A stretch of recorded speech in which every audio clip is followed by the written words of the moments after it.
Hey guys, tonight we step into ancient Rome, the only place where politicians mastered personal branding, athletes collected obsessive fans, and rich people turned dinner parties into publicity campaigns. So before you get comfortable, take a moment to like the video and subscribe, but only if you genuinely enjoy what I do here. And let me know in the comments where you're tuning in from and what time it is for you. It's always fascinating to see who's joining us from around the world. Now, dim the lights, maybe turn on a fan for that soft background hum, and let's ease into tonight's journey together. The first thing you should know about ancient Rome is that it invented influencers nearly 2,000 years before anyone started pointing a camera at themselves and saying, "Hey guys." There were no smartphones, no Wi-Fi, no sponsored protein powder. The closest thing to a viral dance challenge was surviving a gladiator fight with all your limbs still attached. Yet somehow, the Romans became experts at chasing attention anyway. Because here's the secret, people have never really changed. If you were dropped into Rome around the 1st century before Christ, after recovering from the smell, which would probably take a few business days, you'd discover a city absolutely obsessed with being seen. Everyone wanted recognition, everyone wanted admiration, everyone wanted people whispering their name after they walked away. Some things apparently are eternal. Rome wasn't just the capital of an empire.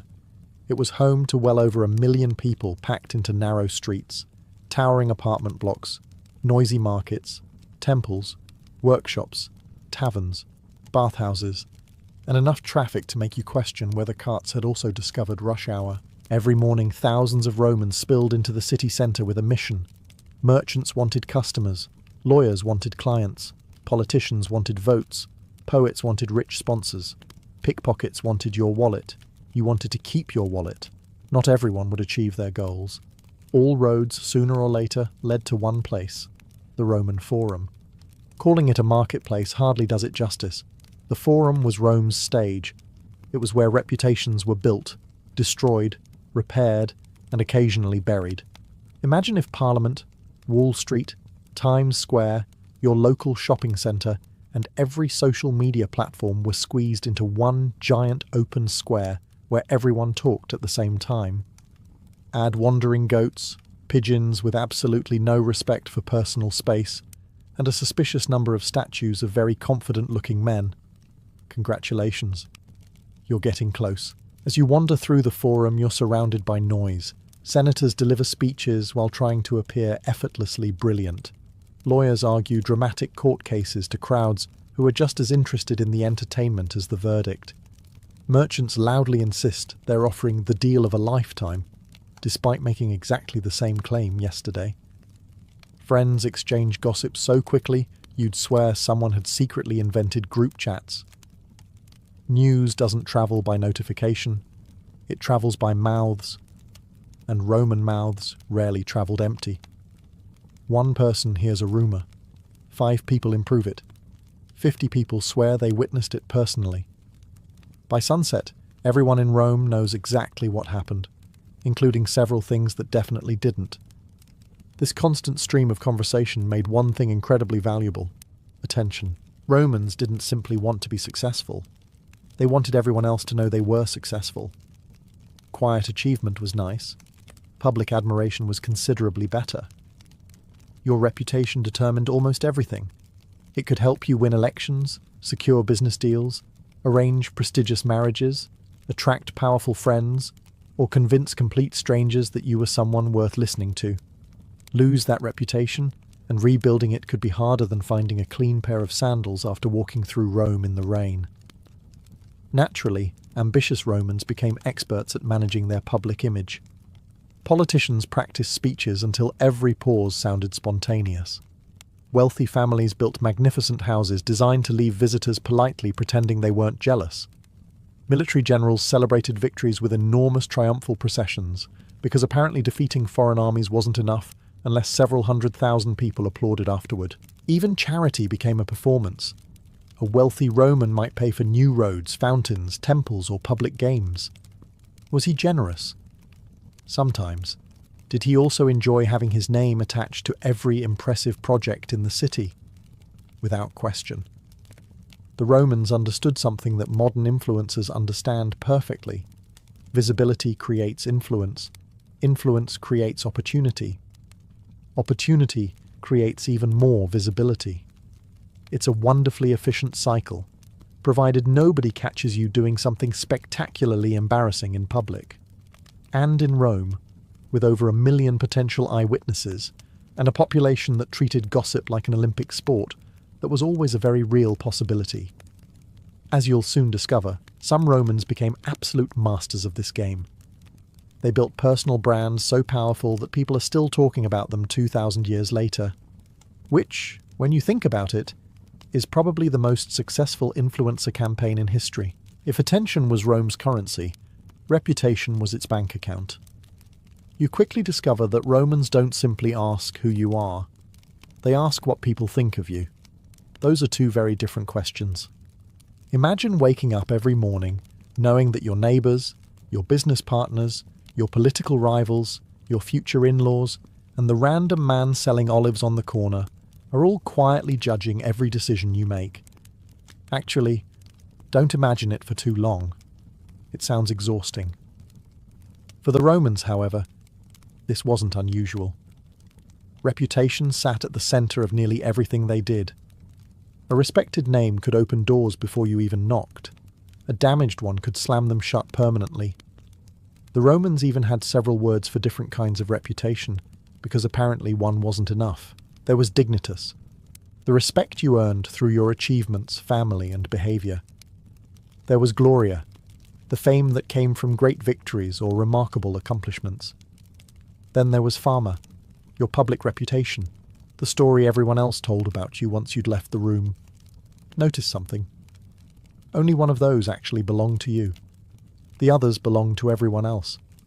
That meant your image wasn't entirely under your control.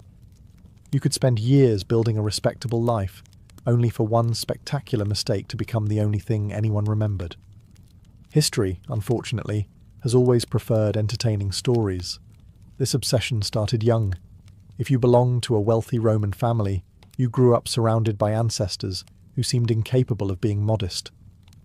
Wax masks of distinguished relatives were displayed during funerals.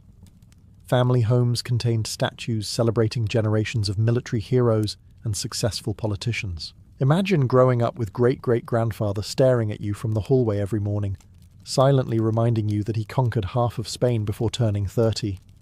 No pressure. Failure didn't just disappoint your parents. It disappointed several centuries of dead relatives. Ordinary Romans cared about reputation too, although usually on a smaller scale. A trustworthy merchant attracted more customers. A reliable craftsman found more work. A soldier known for bravery earned promotions. Even your ability to keep promises mattered, because Rome relied heavily on personal relationships rather than paperwork. People remembered everything, especially the embarrassing parts. If you publicly stumbled during an important speech, your rivals would happily remind everyone for years. If you hosted an unforgettable dinner, guests would tell the story across the city. If your expensive new toga accidentally split while climbing the Senate steps, well, let's just say that story wasn't staying private. The remarkable thing is how familiar all of this feels.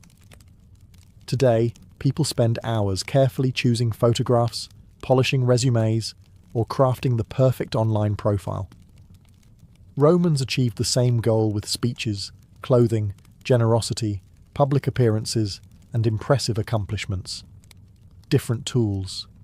Exactly the same human instinct. And once ambitious Romans realized that reputation could be carefully built instead of simply earned, they began turning self-promotion into an art form.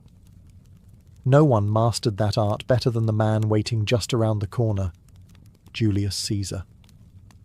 If ancient Rome had handed out awards for personal branding, Julius Caesar would almost certainly have presented the trophy to himself, and then commissioned 3 statues to commemorate the occasion.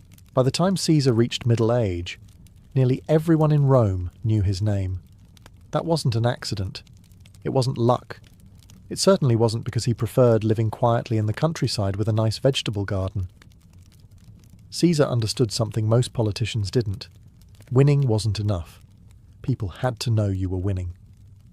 As a young man, he carefully built his public image. He dressed impeccably, gave polished speeches, and somehow managed to make confidence look effortless. Critics claimed he spent too much time adjusting his appearance.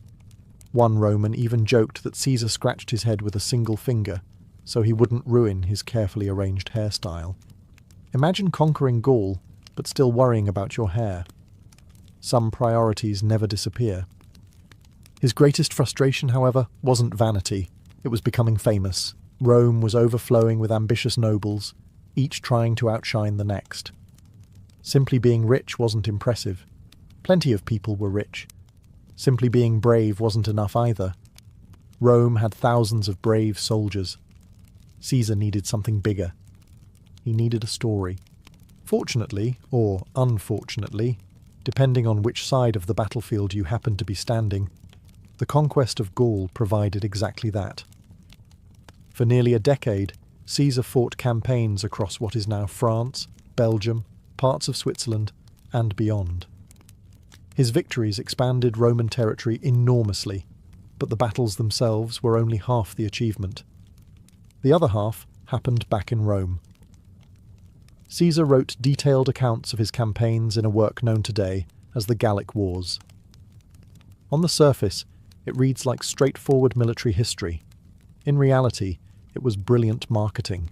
He referred to himself in the third person, making the narrative sound objective, almost as if an independent observer were calmly documenting events. Caesar did this. Caesar decided that. Caesar defeated the enemy. Conveniently, this mysterious narrator always seemed deeply impressed by Caesar. The books circulated throughout Rome while the wars were still being fought. Citizens who had never left Italy suddenly felt as though they were marching beside their victorious general. Every chapter reinforced the same message. Caesar was fearless. Caesar was brilliant. Caesar was indispensable. Today we'd call it controlling the narrative. The Romans simply called it excellent writing. Caesar didn't stop there. He minted coins bearing his own image while he was still alive, something almost unheard of for a Roman politician. His triumphal processions filled the streets with captured treasure, exotic animals, and defeated kings, creating spectacles that people remembered for decades. Every appearance, every speech, every celebration strengthened his reputation just a little more. He wasn't merely defeating enemies, he was building a brand. By the time many Romans finally realized just how influential Caesar had become, it was already too late. His name had grown larger than almost any office the Republic could offer, and once someone's reputation becomes bigger than the system itself, history has a habit of becoming complicated. Julius Caesar may have mastered self-promotion, but his adopted son, Augustus, perfected something even more powerful. He made branding look effortless. That was no small achievement, considering he had just emerged victorious from years of civil war, in which Romans had spent an impressive amount of time fighting other Romans. If you were hoping for a peaceful retirement after helping save the Republic, you were about a generation too late. Augustus faced an awkward problem. He held more power than anyone else in Rome. But the last man who appeared too powerful had been stabbed 23 times. So perhaps walking around announcing yourself as supreme ruler forever wasn't the best marketing strategy. Instead, Augustus did something brilliant. He convinced people he wasn't really in charge. Officially, he called himself princeps, meaning first citizen. It sounded humble, almost modest, like someone reluctantly volunteering to organize the neighborhood picnic. In reality, he controlled the army, the treasury, foreign policy, and most important political decisions. It was the ancient Roman equivalent of saying, "I'm not the boss," while everyone waits for your permission before doing anything. Augustus understood that image often mattered more than reality. He rarely dressed extravagantly. Ancient writers even claimed he wore simple clothing made by members of his own household. Whether entirely true or slightly polished for public consumption hardly mattered. People believed it, and belief was everything. He also transformed Rome itself into one enormous advertisement. Temples rose across the city, grand public buildings appeared, Elegant forums replaced older structures. Magnificent monuments celebrated peace and prosperity. Everywhere you looked, Rome seemed to whisper the same message. Look what Augustus has given us. The famous saying often attributed to him captures the idea perfectly. I found Rome a city of brick and left it a city of marble. Perhaps a slight exaggeration. Politicians have occasionally been known to oversell their accomplishments. Even in ancient Rome, architecture became branding. A new temple wasn't simply a place to worship.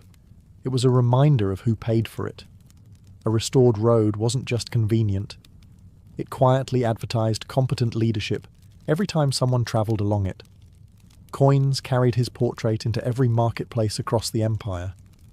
Statues showed him as eternally youthful, calm, and impossibly composed. It's remarkable how marble emperors never seemed to suffer from bad hair days. Augustus also recruited some of Rome's greatest writers.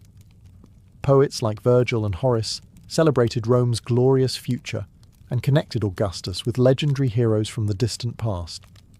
The message was subtle, but unmistakable. Rome was destined for greatness, and Augustus just happened to be leading it. Modern governments hire communications teams. Augustus hired poets. Frankly, the poetry was probably more memorable. By the end of his reign, many Romans had lived their entire adult lives under his carefully crafted image of peace, stability, and prosperity. They didn't simply obey Augustus. They trusted the version of Augustus that had been patiently built around them for decades. And once branding extends beyond a single person and starts defining an entire nation, you've reached a level of influence that even today's most successful influencers can only dream about. If you think modern athletes have devoted fan bases, wait until you meet a Roman gladiator. Today, a famous football player might have millions of followers, endorsement deals, and children wearing jerseys with his name on the back. A successful gladiator had much the same thing, minus the jersey, plus the occasional lion. By the 1st century after Christ, gladiatorial games had become one of Rome's greatest obsessions. Tens of thousands of spectators packed enormous amphitheatres, cheering for their favourite fighters with an enthusiasm that would make modern sports crowds seem positively restrained. These weren't anonymous men swinging swords. The best gladiators became genuine celebrities. People knew their names. People debated their fighting styles. People argued over who would win the next match. And just like today, everyone was convinced they would have done much better if they had been in charge. The funny part is that most gladiators weren't expected to fight to the death every time. Training a skilled fighter required years of expensive preparation. Losing one in every match would have been like buying a luxury racehorse and immediately entering it into a demolition derby. Economically speaking, it made absolutely no sense. The owners of gladiator schools invested enormous sums into feeding, training, housing, and protecting their fighters. They became valuable assets, not disposable ones. Success brought extraordinary rewards. Victorious gladiators received prize money, expensive gifts, roaring applause, and something perhaps even more addictive: recognition. Crowds erupted when their favourite fighter entered the arena. Graffiti praising famous gladiators covered walls across Roman cities. Archaeologists have found inscriptions declaring that certain fighters were the delight of the girls, or celebrating impressive winning streaks. Apparently, fan clubs existed long before anyone invented matching t-shirts. Some admirers collected small souvenirs featuring famous gladiators. Others decorated household objects with their images. Wealthy citizens invited celebrated fighters to banquets simply because having a famous gladiator sitting at your dinner table was an excellent conversation starter. Oh, that's just Marcus, winner of 18 arena victories. No, don't mind the scars. He gets that question a lot. Even Roman women were said to admire successful gladiators enormously. Ancient writers occasionally complained that respectable ladies developed rather enthusiastic crushes on arena champions. To be fair, confidence has always been attractive. Although surviving repeated sword fights probably helped. What made these men fascinating wasn't simply their skill, it was their story. Every appearance in the arena built suspense. Every victory increased their reputation. Every defeat became public discussion. The crowd followed careers almost like an ongoing drama, complete with heroes, rivals, unexpected upsets, and emotional comebacks. Sound familiar?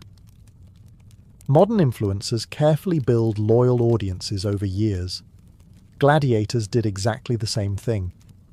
The only difference was that if today's creators lose engagement, they worry about the algorithm. If a gladiator had a bad day, the consequences were considerably more immediate.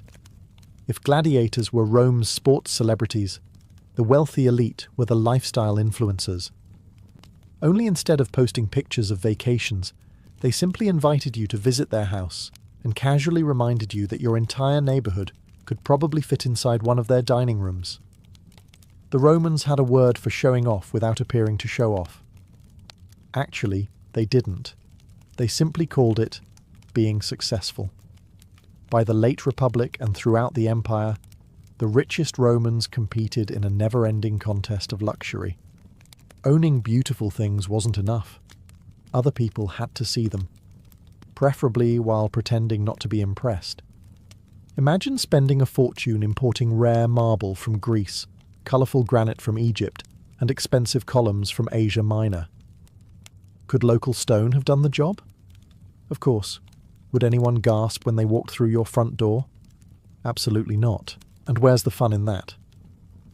A Roman villa wasn't just a home. It was a carefully designed performance. The entrance was meant to impress visitors before they'd even spoken to the owner. Polished marble floors reflected the sunlight. Walls exploded with colourful frescoes depicting gods, heroes, landscapes, or scenes that politely suggested, "Yes, I can afford artists." Beautiful statues stood in gardens surrounded by fountains, flowers, and carefully trimmed hedges. Every detail whispered the same message. I've done rather well for myself. Actually, Roman houses didn't whisper. They practically hired a trumpet player. Then there were the dinner parties. To a Roman aristocrat, hosting a banquet wasn't simply about feeding guests.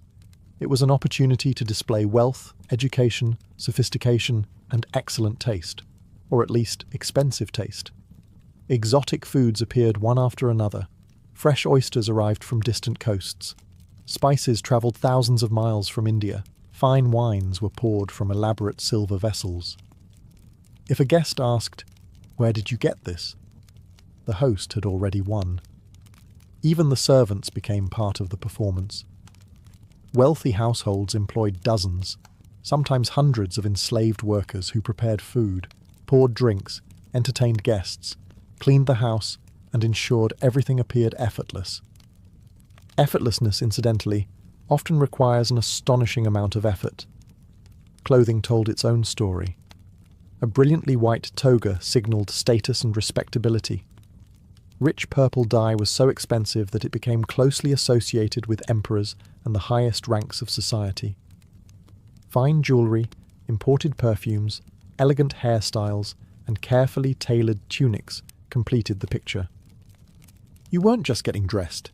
You were making an announcement. Some Romans even kept exotic animals to amaze visitors. Peacocks wandered gardens. Rare birds filled luxurious aviaries. Wealthy collectors acquired creatures from Africa or the eastern provinces simply because almost nobody else owned them. Imagine explaining to your neighbour that you imported a leopard purely for decorative purposes. Your homeowner's insurance would have questions. The remarkable thing is that all this luxury served the same purpose as today's carefully curated lifestyles online. People admired it. People talked about it. People wanted to imitate it. Because in ancient Rome, just as today, nothing spreads quite as quickly as the desire to look successful, even if it means spending a little more than you probably should. If you think people today throw extravagant parties just to post photos afterward, the Romans would like some credit. They were doing it first. Only instead of uploading pictures the next morning, they invited the entire city to witness the spectacle in person. One lesson every ambitious Roman politician learned very quickly was this: people love free entertainment, perhaps not as much as free food, but combine the two, and you've practically guaranteed yourself a loyal audience. Rome's elite spent astonishing amounts of money organising public games, chariot races, theatrical performances, gladiator contests, religious festivals, and enormous feasts. At first glance, it looked incredibly generous. Sometimes it genuinely was. Other times it was a very expensive campaign advertisement. Imagine you're running for public office. You could spend hours explaining your policies. Or you could pay for a week of spectacular games featuring exotic animals, famous gladiators, musicians, athletes, free bread, and enough excitement that people keep talking about your generosity for years. Politicians quickly figured out which strategy received louder applause. The answer probably won't surprise you. These public events were called ludi, and over time they became bigger, longer, and increasingly elaborate. Citizens flooded into theatres, circuses, and amphitheatres, many attending free of charge because wealthy officials covered the enormous expense. Of course, those same officials also made sure everyone knew exactly who had paid the bill. Humility was invited. It simply couldn't attend. Victory arches displayed names. Public inscriptions praised benefactors. Ceremonies thanked generous sponsors before enormous crowds. Even if you somehow missed the event itself, someone would almost certainly remind you who had made it possible. Repeatedly. Banquets worked much the same way. A wealthy Roman didn't invite guests over merely to enjoy pleasant conversation. He invited people to witness success. Course after course appeared on beautifully arranged tables, musicians performed between meals, dancers entertained the guests. Rare wines flowed generously enough that by the end of the evening, nearly everyone believed they could probably govern the empire better than the Senate. They couldn't. But confidence has rarely required evidence. The guest list itself became a statement. Invite respected senators, celebrated poets, famous generals, influential merchants, and suddenly your own reputation rises simply because people associate your name with theirs. Networking, it turns out, predates business conferences by quite a comfortable margin. The smartest hosts also understood something psychologists still discuss today. People remember how you made them feel. A guest who enjoyed an unforgettable evening would likely leave speaking highly of the host.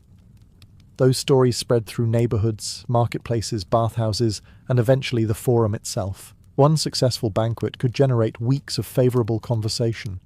That's remarkably efficient advertising. By the end of the Republic, ambitious politicians were practically competing to outdo one another with grander celebrations, larger spectacles, and increasingly generous gifts. Sound familiar? Today, influencers host product launches, luxury events, exclusive parties, and carefully staged experiences designed to keep people talking long after they're over. The Romans simply skipped the photo booth. When your guests included 50,000 cheering spectators, word of mouth did the rest.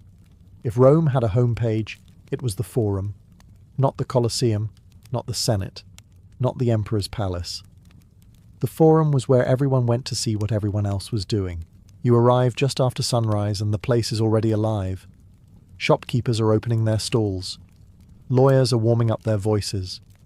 Senators are trying to look important before they've even had breakfast. Messengers weave through the crowds carrying official news, while unofficial news spreads much, much faster. Official announcements move at the speed of a man walking. Gossip moves at the speed of panic. Within minutes, you're surrounded by conversations. Did you hear about the governor? I heard Caesar bought another estate. My cousin's friend's barber says the Senate argued for 6 hours yesterday. Whether any of these stories are true is almost beside the point. People are listening. The Forum wasn't simply where Romans exchanged goods. They exchanged information, and information was power. If you think fashion influencers invented the phrase, "What's everyone wearing this season?"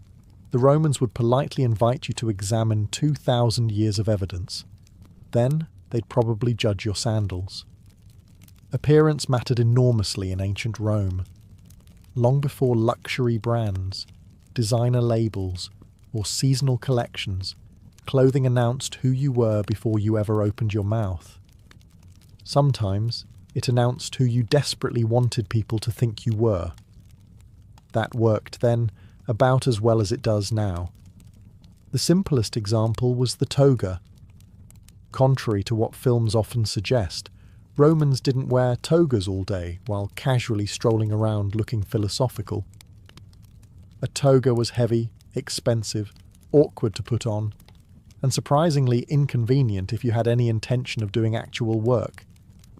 Imagine wrapping yourself in several meters of fabric before trying to climb stairs. Suddenly, modern neckties don't seem so unreasonable. The toga was formal wear. It was designed to be seen. A bright, brilliantly white toga suggested dignity and respectability. Senators wore distinctive purple stripes woven into theirs. Generals celebrating triumphs received magnificent embroidered versions. Emperors eventually reserved rich purple garments almost exclusively for themselves because nothing says "I'm in charge," quite like making your favourite colour illegal for everyone else. Purple wasn't chosen randomly. The famous Tyrian purple dye came from tiny sea snails collected along the eastern Mediterranean. Producing enough dye for a single luxurious garment required thousands upon thousands of shells. Expensive hardly begins to describe it. Wearing purple wasn't simply fashion, it was a financial announcement. Hairstyles changed almost as often. Roman women spent hours arranging elaborate curls, braids, and intricate designs that required remarkable skill from professional hairdressers. Noble women eagerly copied the latest imperial fashions. If an empress appeared with a new hairstyle, versions of it soon appeared throughout the city. Apparently, trends spread long before magazines explained them. Men cared too, although many preferred pretending they didn't. A neatly trimmed beard or a perfectly clean shave could signal education, military discipline, or philosophical wisdom depending on the era. Julius Caesar famously worried about thinning hair and often wore a laurel wreath, conveniently disguising the problem while also reminding everyone he'd won enough victories to deserve wearing one. That's either brilliant image management or history's most successful strategic haircut. Probably both. Jewellery, perfumes, cosmetics, embroidered shoes, rings, bracelets, and finely woven fabrics all helped complete the picture. Wealthy Romans imported silk from distant China, despite many conservative writers complaining that it was too extravagant and dangerously fashionable. History also teaches us another eternal truth. Every generation believes the next generation dresses terribly. Roman authors constantly criticized luxurious clothing, elaborate makeup, flashy hairstyles, and young people spending far too much money trying to impress strangers. Some complaints are apparently immortal. By carefully choosing what they wore, how they looked, and what they displayed, fashionable Romans influenced trends across an empire stretching thousands of miles. The mirror may have been made of polished bronze instead of glass, but the desire to look effortlessly impressive reflected exactly the same human instinct. Not every Roman influencer needed a sword, or a fortune, or an enormous villa with 12 fountains and a peacock wandering around for absolutely no practical reason. Some became famous simply because people wanted to hear what they had to say. Rome loved ideas. Well, Rome loved entertaining ideas. If your philosophy was clever, useful, and delivered with enough confidence, audiences gathered quickly. If it was boring, people suddenly remembered they had somewhere else to be, usually the baths. Public speaking was one of the greatest forms of entertainment in Roman society. A gifted speaker could attract crowds almost anywhere. Citizens paused their shopping, interrupted conversations, and gathered around simply to listen. Imagine stopping halfway through buying vegetables because someone nearby started explaining the meaning of life. Actually, don't imagine it in a supermarket today. Security would become involved. The greatest orators became celebrities. Perhaps none was more famous than Cicero. His speeches were copied, discussed, admired, criticised, and studied throughout the Republic. People quoted his words long after he had finished speaking. Young politicians copied his style. Rivals tried to answer his arguments. Admirers travelled just to hear him speak. If Cicero had lived today, he probably would have hosted a 3-hour podcast, and somehow still managed to interrupt everyone else. Philosophers attracted devoted followers too. Stoics taught discipline, self-control, and emotional resilience. Epicureans argued that happiness came through simple pleasures and freedom from unnecessary anxiety. Considering modern life, the Epicureans might have suggested spending less time checking your phone every 4 minutes. Reasonable advice. Few of us would listen. Students often followed respected teachers from city to city, eager to hear new lectures and debates. Learning wasn't confined to classrooms. Discussions unfolded in gardens, temples, private homes, and public squares where curious listeners joined in. Good ideas spread remarkably fast, especially controversial ones. Poets enjoyed enormous influence as well. When Virgil published the Aeneid, he wasn't simply telling an adventure story. He was helping shape Rome's identity. His poetry connected Augustus to legendary heroes and gave the empire a glorious origin story the generations would remember. That's considerably more ambitious than writing "just had coffee." Writers like Horace became famous for witty observations about daily life, ambition, friendship, and human foolishness. Juvenal built an entire career complaining about Roman society, proving that criticizing everything has always attracted an audience. Apparently outrage has excellent retention. Even historians became influential figures. Livy didn't merely record events. He chose which stories future generations would remember and which lessons they should draw from Rome's past. In many ways, these thinkers were the content creators of their age. They informed people, they entertained audiences, they started debates, they shaped opinions, and sometimes they completely changed how Romans understood themselves. Long before videos, bookshelves were the algorithms, and if enough people kept recommending your work, your influence could outlive every emperor who ever ruled Rome. Being famous in ancient Rome came with one enormous disadvantage. Everyone knew who you were. At first, that sounds wonderful. Crowds cheer when you arrive. Your name opens doors. People laugh a little too hard at your jokes. Strangers suddenly become lifelong friends, especially if you're paying for dinner. Life seems excellent. Then someone decides they'd rather have your influence than admire it. Welcome to Roman politics. In Rome, reputation was never something you kept safely locked away. It was constantly under attack. Every compliment you received usually came with someone else quietly sharpening a metaphorical knife, sometimes a literal one. The higher your reputation climbed, the more people started watching for the moment you slipped. That wasn't because Romans were unusually cruel. It was because influence was limited. If one politician became wildly popular, his rivals became relatively less important. Every speech that earned applause was applause someone else didn't receive. Every military victory created another national hero. Every successful public appearance made competitors look just a little more ordinary, and nobody enters politics hoping to become ordinary. The Senate, despite its impressive marble surroundings and dignified appearance, often resembled an extremely polite rivalry wrapped inside expensive togas. Officially, senators debated laws. Unofficially, they debated each other. Constantly. One senator would deliver a brilliant speech. Another would immediately explain why it wasn't actually brilliant at all. A third would remind everyone about that embarrassing incident from 15 years earlier. Roman memories were astonishingly selective. They forgot taxes. They never forgot humiliation. Public criticism became an accepted weapon.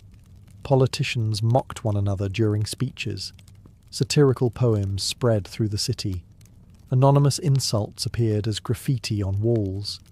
Rivals whispered rumours into the right ears, knowing that one well-placed story could do more damage than a dozen public arguments.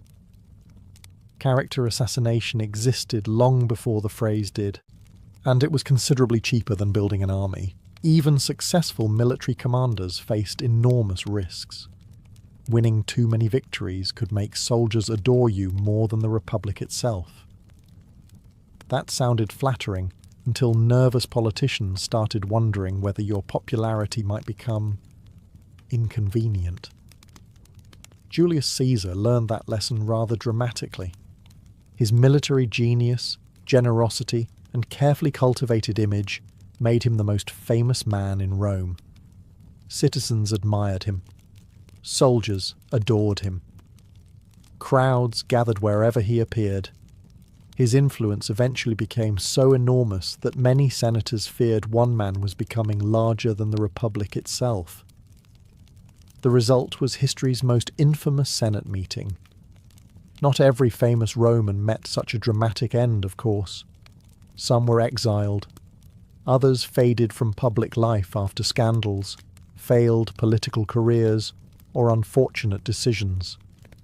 A few simply discovered that yesterday's hero could become tomorrow's forgotten name with surprising speed. Because influence is powerful, but it's also fragile.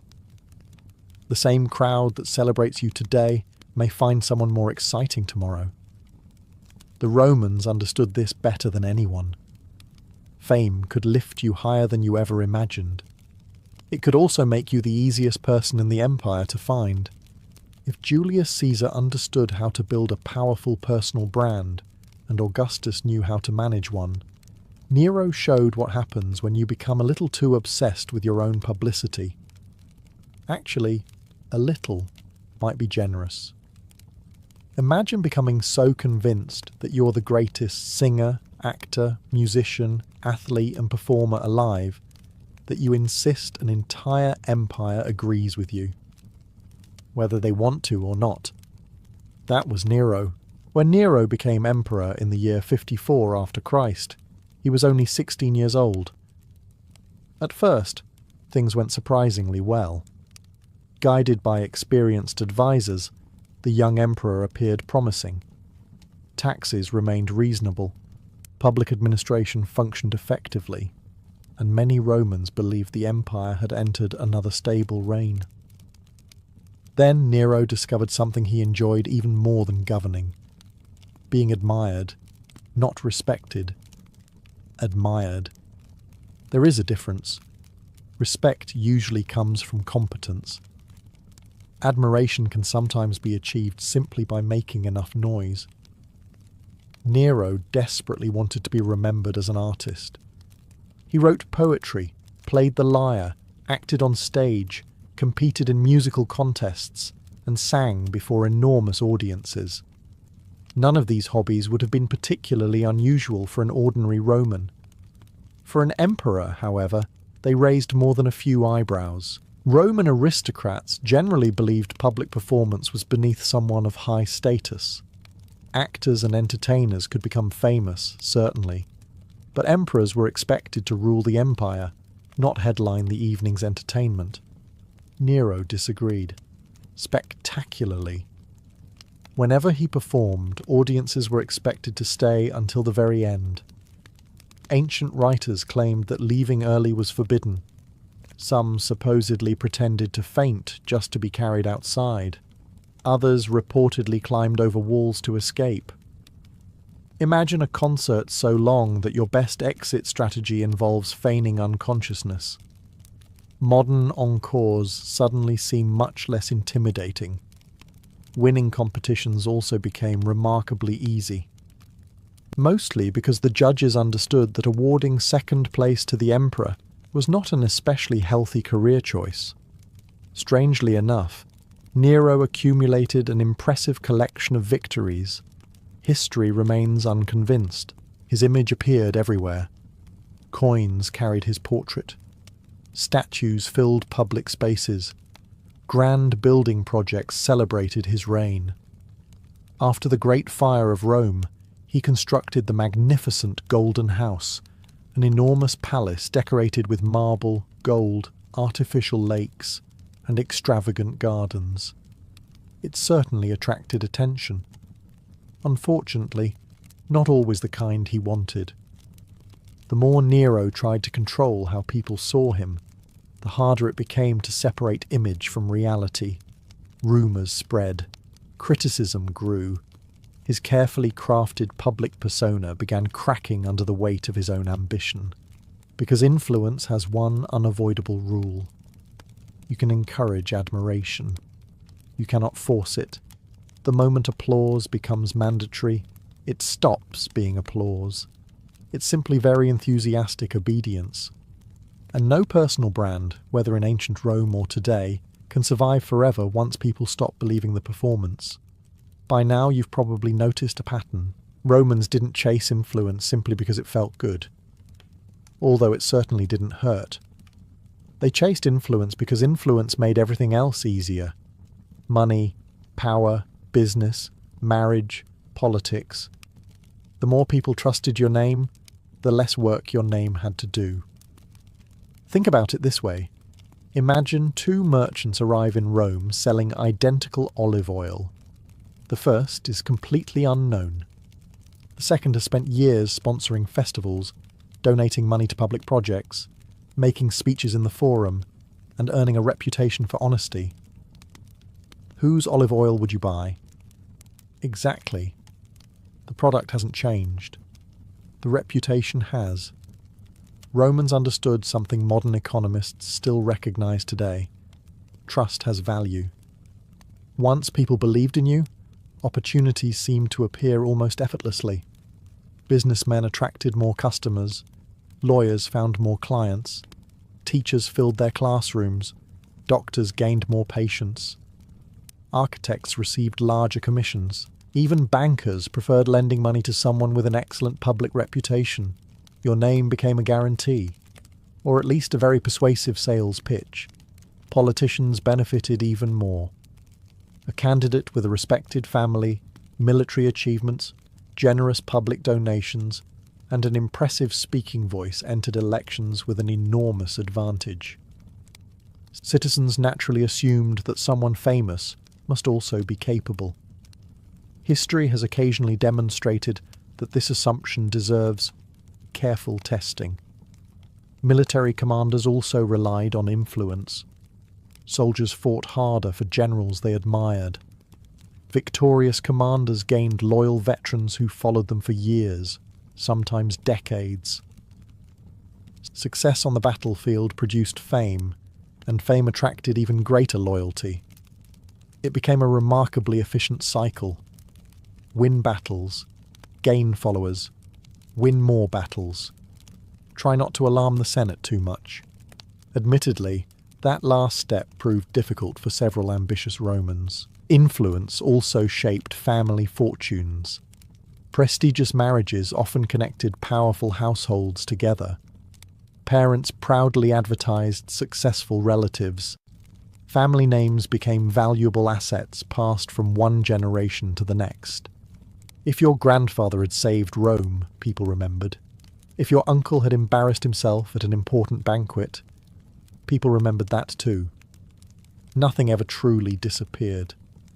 The wealthy invested enormous sums protecting their public image because they understood it produced measurable returns. They funded temples, sponsored games, restored roads, supported artists, financed public buildings, and occasionally forgave debts. These actions certainly improved the city. They also happened to improve the donor's popularity.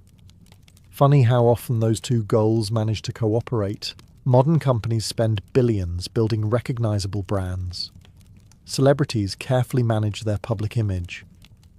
Businesses hire marketing teams, public relations experts, and communication specialists whose entire careers revolve around influencing public perception. The Romans accomplished much the same thing with speeches, monuments, festivals, generosity, and relentless visibility. They didn't invent marketing departments. They simply became one. And perhaps that's the biggest lesson Rome leaves behind.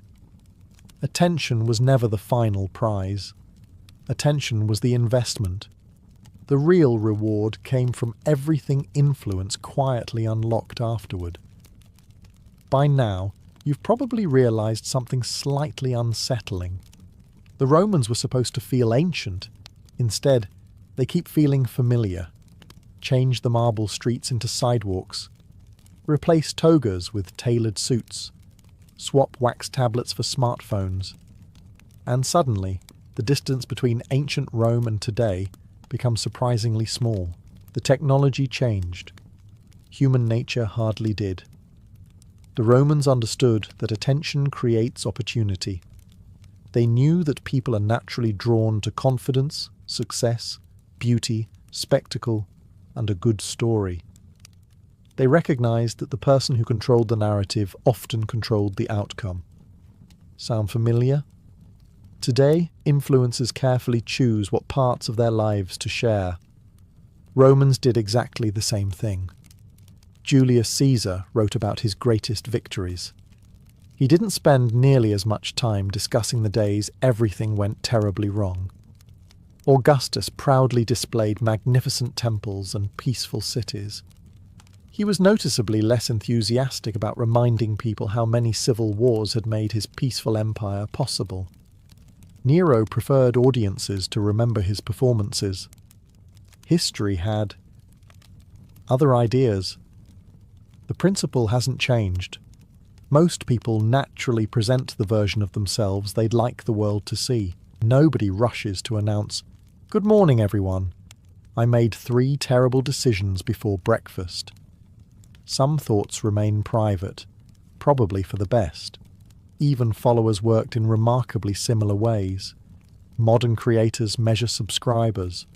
Roman politicians measured loyal clients. Influencers build communities. Roman patrons built networks. Today, recommendations travel through algorithms. Back then, they travelled through conversations in bathhouses, taverns, markets, and the forum. Different roads, same destination. Even public outrage feels strangely timeless. A scandal erupts. Everyone talks about it. Experts suddenly appear everywhere. People confidently explain complicated events despite learning about them approximately 6 minutes earlier. Then, a week later, everyone has moved on to the next exciting story.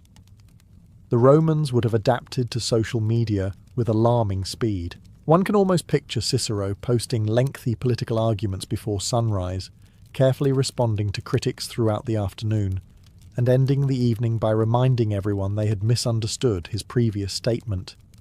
Caesar would almost certainly post dramatic updates from military campaigns.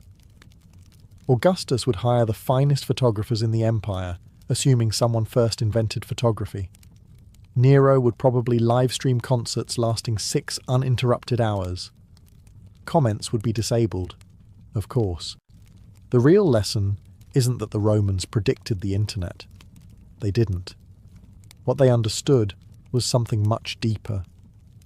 People crave recognition. They seek admiration. They tell stories about themselves. They compare their lives with others. They chase status, belonging, influence, and the comforting feeling that someone, somewhere, is paying attention. Those desires helped build the Roman Empire. They still shape the modern world. So perhaps ancient Rome didn't invent influencers in the literal sense, but it certainly invented many of the rules they still follow today. And after 2,000 years, one final truth remains wonderfully unchanged.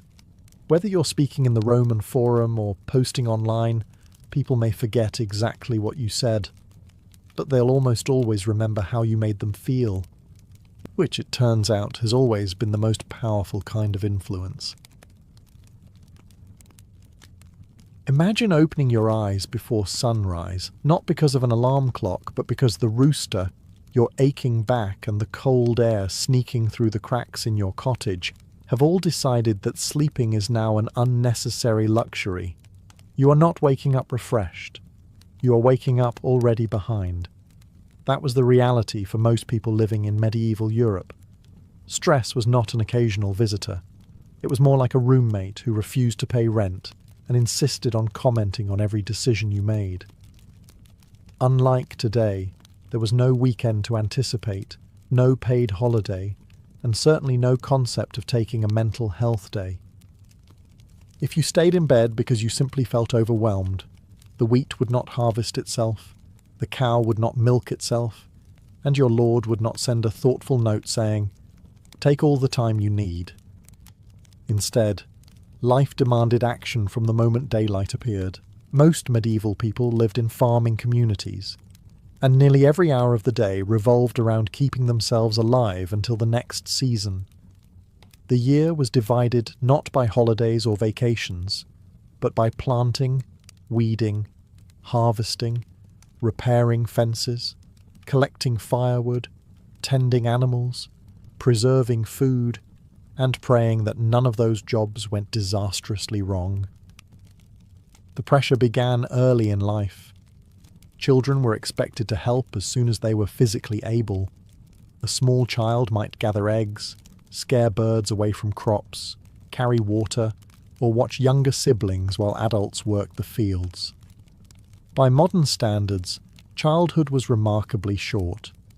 Survival simply did not leave much room for it. Even before breakfast, your mind would already be full of questions. Did it rain too much overnight? Did wolves attack the sheep?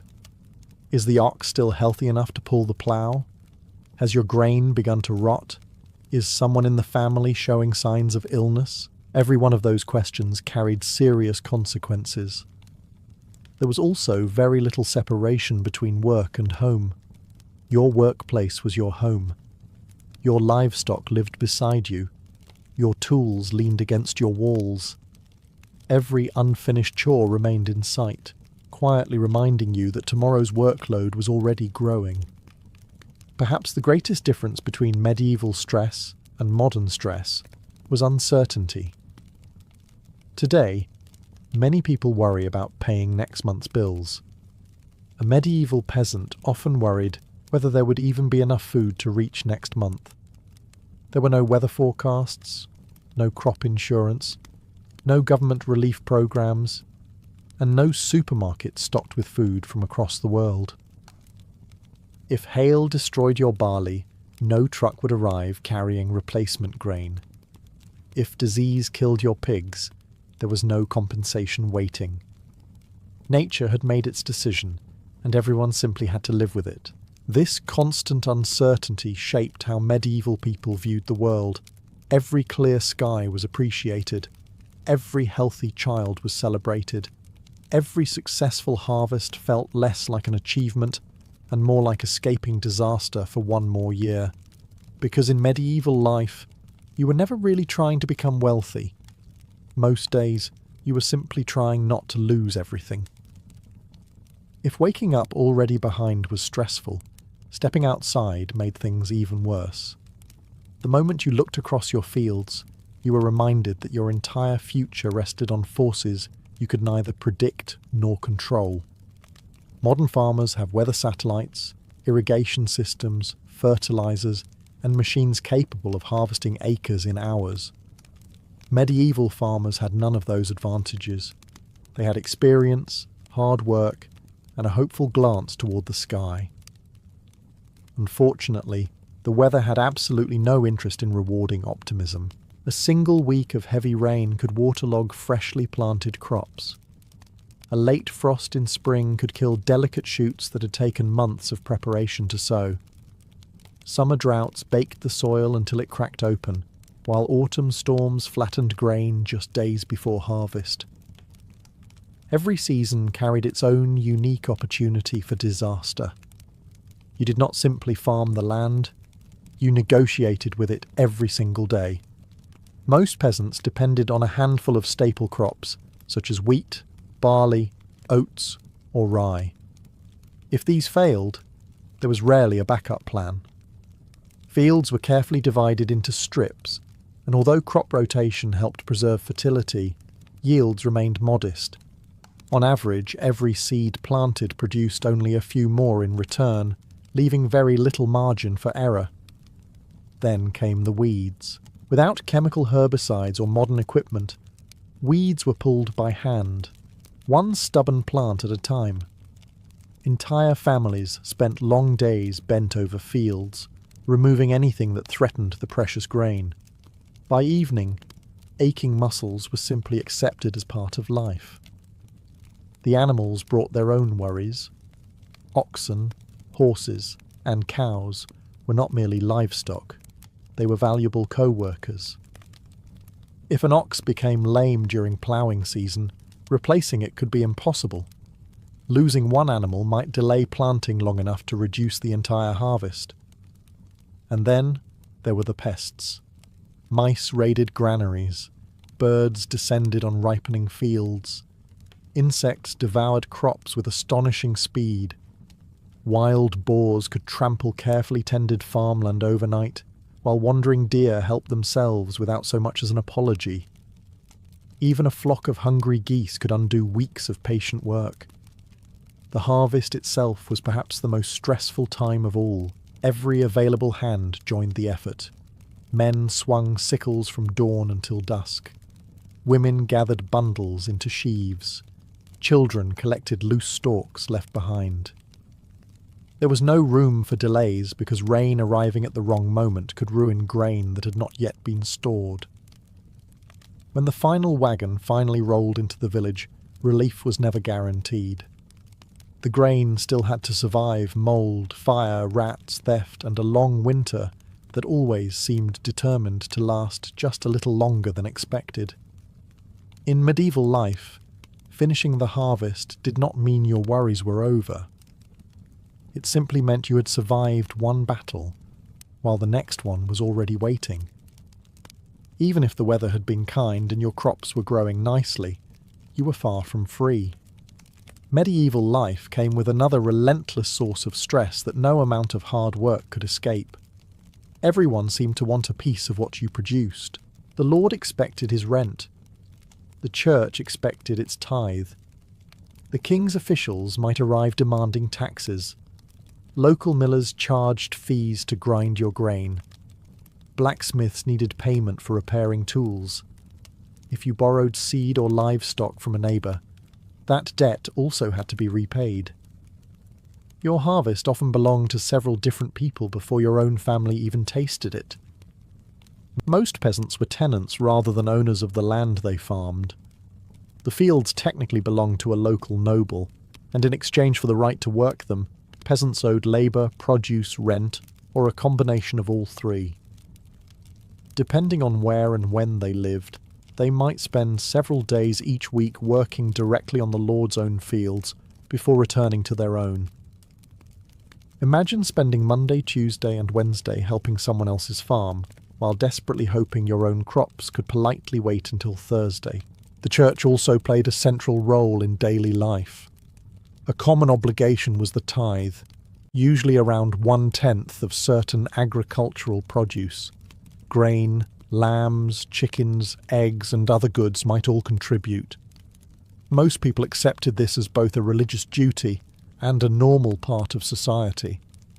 But when harvests were poor, giving away a portion of already limited food was hardly comforting. Then there were the countless smaller obligations that quietly emptied whatever remained. Need flour? You usually had to use the Lord's mill and pay for the privilege. Want to bake bread? In many places you paid to use the communal oven. Pressing grapes or apples could involve additional fees as well. Medieval life had a remarkable talent for inventing charges before the concept of customer service existed. Marriage brought responsibilities. Raising children meant more mouths to feed. Elderly relatives often depended on younger family members because there was no pension waiting after decades of labour. Every generation relied heavily upon the next. Occasionally, royal demands made matters even worse. Wars had to be financed, castles repaired, roads maintained, and extraordinary taxes could appear with little warning. News that the king required additional revenue rarely caused celebration in the village. Social expectations added another layer of pressure. Neighbours watched each other closely. Missing church without good reason attracted attention. Ignoring communal duties could damage your reputation. During harvest, refusing to help one another was remembered long after the grain had been stored. Your place in the community mattered, because one day you might desperately need that community in return. So while medieval people certainly feared famine and bad weather, they also carried another burden that never seemed to grow lighter. No matter how hard you worked, someone was always waiting for their share. As exhausting as work could be, medieval people understood that the greatest threat to their lives often arrived without warning. You could survive a difficult harvest, pay your dues, and finally have enough food stored for winter, only for one fever to undo months of relentless effort. Disease did not ask whether you had planned for it. A simple cut from a sickle while harvesting grain might become infected. A cough that seemed harmless on Monday could leave someone bedridden by Friday. An ordinary toothache could spread into a life-threatening infection because there were no antibiotics, no painkillers beyond herbal remedies, and certainly no quick trip to the local pharmacy. Your body was constantly one accident away from disaster. Even minor illnesses carried enormous consequences because every member of the household had a job to do. If the father became too sick to plough, the fields waited for no one. If the mother could no longer bake bread, milk the animals, or prepare meals, the entire rhythm of the household began to collapse. Older children worked even harder, while younger ones often took on responsibilities far beyond their years. Nobody could simply call in sick. Medical knowledge existed, and medieval physicians were often more educated than popular myths suggest, but access was limited. Most ordinary villagers relied first on local healers, wise women, monks, or family traditions. Herbal remedies made from willow bark, sage, garlic, honey, or yarrow could sometimes ease symptoms, and surprisingly, a few of these treatments had genuine medicinal value. Others, however, were based more on hope than evidence. Religion also shaped how people understood illness. Many believed sickness could be connected to God's will, personal sin, or the mysterious balance of the body's four humours: blood, phlegm, yellow bile, and black bile. Treatments often aimed to restore this balance through diet, herbs, bloodletting, or purging. While some patients recovered naturally, others endured treatments that probably made an already miserable day even less enjoyable. Hospitals did exist, but they looked very different from modern ones. Most were attached to monasteries or religious foundations and focused as much on providing shelter and spiritual comfort as on curing disease. Serious surgery was rare, dangerous, and usually considered a last resort. If you saw someone preparing knives, you hoped they were about to carve dinner. Then came the epidemics. Long before the Black Death devastated Europe in the 14th century, villages regularly faced outbreaks of dysentery, smallpox, influenza, measles, and other infectious diseases. Poor sanitation, contaminated water, and close living quarters allowed illness to spread quickly from one household to another. The hardest part was the uncertainty. One week your village could be busy preparing for harvest. The next, church bells might ring not for celebration, but for another funeral. Families who had worried about the weather only days earlier suddenly found themselves praying for something far more precious than a successful crop. In medieval life, good health was never something people assumed they would have tomorrow. It was simply another blessing they hoped would last one more day. Even on the warmest day of summer, winter was already waiting. That may sound dramatic, but for a medieval family, nearly every decision made between spring and autumn was really about surviving the cold months ahead. Winter was not simply another season. It was an examination that lasted for months, and no one knew exactly what questions it would ask. Every sack of grain stored in the barn represented future meals. Every log chopped in the forest meant another night beside the fire. Every piece of salted meat hanging from the rafters was a small victory against hunger. Unfortunately, Winter had an annoying habit of lasting longer than supplies did. Unlike modern households, medieval families could not visit a supermarket if food ran low. Everything had to be grown, gathered, hunted or preserved months in advance. Meat was salted or smoked, vegetables were dried, cheese was carefully stored. Ale was brewed because clean drinking water was not always reliable, and fermented beverages were often safer than untreated water. Preserving food became almost as important as producing it. A single mistake could be disastrous. If dampness reached stored grain, mould might spread through the entire supply. If rats found their way into the granary, they did not politely nibble one corner before leaving. They invited the entire extended family. Fires, another constant danger, could destroy months of preparation in a matter of hours. Every strange smell inside the storage room became a reason to worry. Fuel created another source of endless pressure. Firewood had to be gathered, cut, stacked, and kept dry before winter arrived. Families often spent countless hours collecting fallen branches or cutting timber where they were legally allowed to do so. A harsh winter consumed enormous quantities of wood, and running out meant far more than feeling uncomfortable. Without enough fuel, homes became dangerously cold, meals became difficult to cook, and illness spread more easily among weakened bodies. Livestock also needed protection. Animals required hay collected during summer, sheltered spaces away from freezing winds, and constant attention. Losing a cow or an ox during winter was not simply the loss of an animal. It could mean losing milk, future calves, or the very strength needed to plough fields once spring returned. Then there was the snow itself. Heavy snowfall could isolate entire villages for weeks. Roads disappeared beneath ice and mud. Merchants stopped arriving. News travelled slowly, if at all. If a family exhausted its supplies before the thaw, help was unlikely to appear from beyond the next hill. Perhaps that explains why medieval people celebrated the arrival of spring with such genuine joy. It was not merely the end of cold weather. It was proof that they had survived another winter, something that every single year could never be taken for granted. Even if your family was healthy, your food stores were full, and the weather had finally decided to cooperate for once, there was one source of stress that remained completely outside your control: the world beyond your village. Most medieval people rarely travelled far from home. Some spent their entire lives within a few miles of the place where they were born. Yet distant events had an extraordinary ability to arrive at their doorstep, usually bringing trouble rather than opportunity.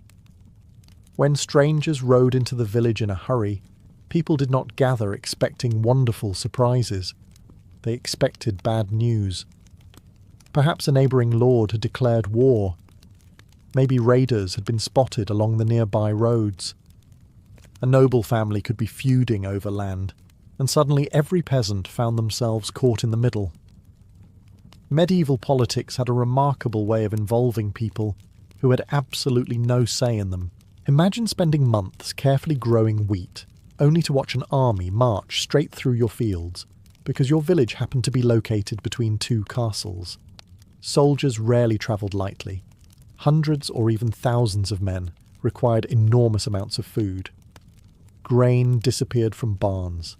Chickens vanished from farmyards. Sheep became tomorrow's dinner. Horses consumed valuable hay that had been intended for winter. The army usually continued its journey. The villagers stayed behind to deal with what was left. Even when armies behaved with discipline, simply passing nearby created anxiety. Families hid valuables beneath floorboards or inside walls. Livestock might be driven into nearby forests in hopes they would escape being seized.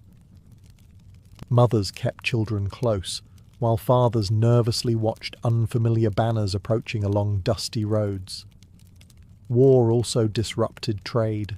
If merchants avoided dangerous routes, Villages lost access to iron tools, salt, cloth, and countless other goods they could not produce themselves.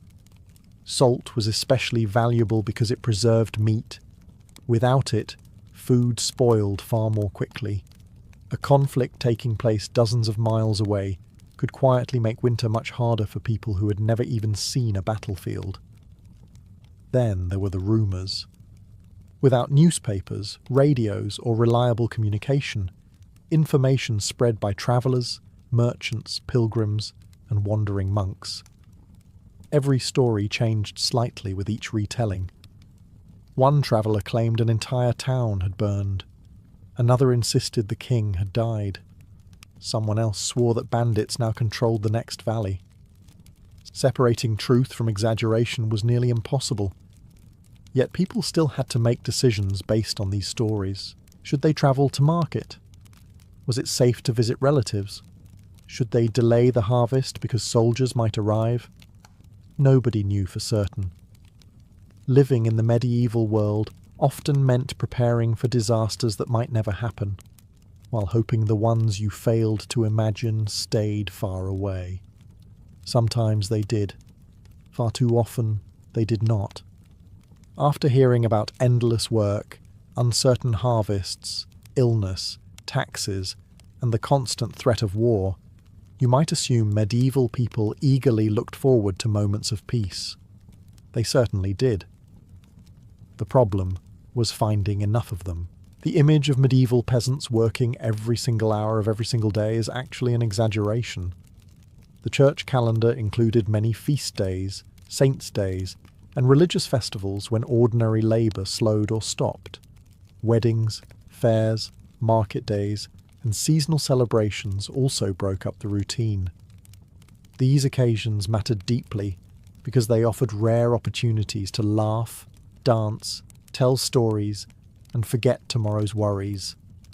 But even during celebrations, responsibility never completely disappeared. Someone still had to feed the animals before joining the festivities. Fires still needed tending. Bread still had to be baked.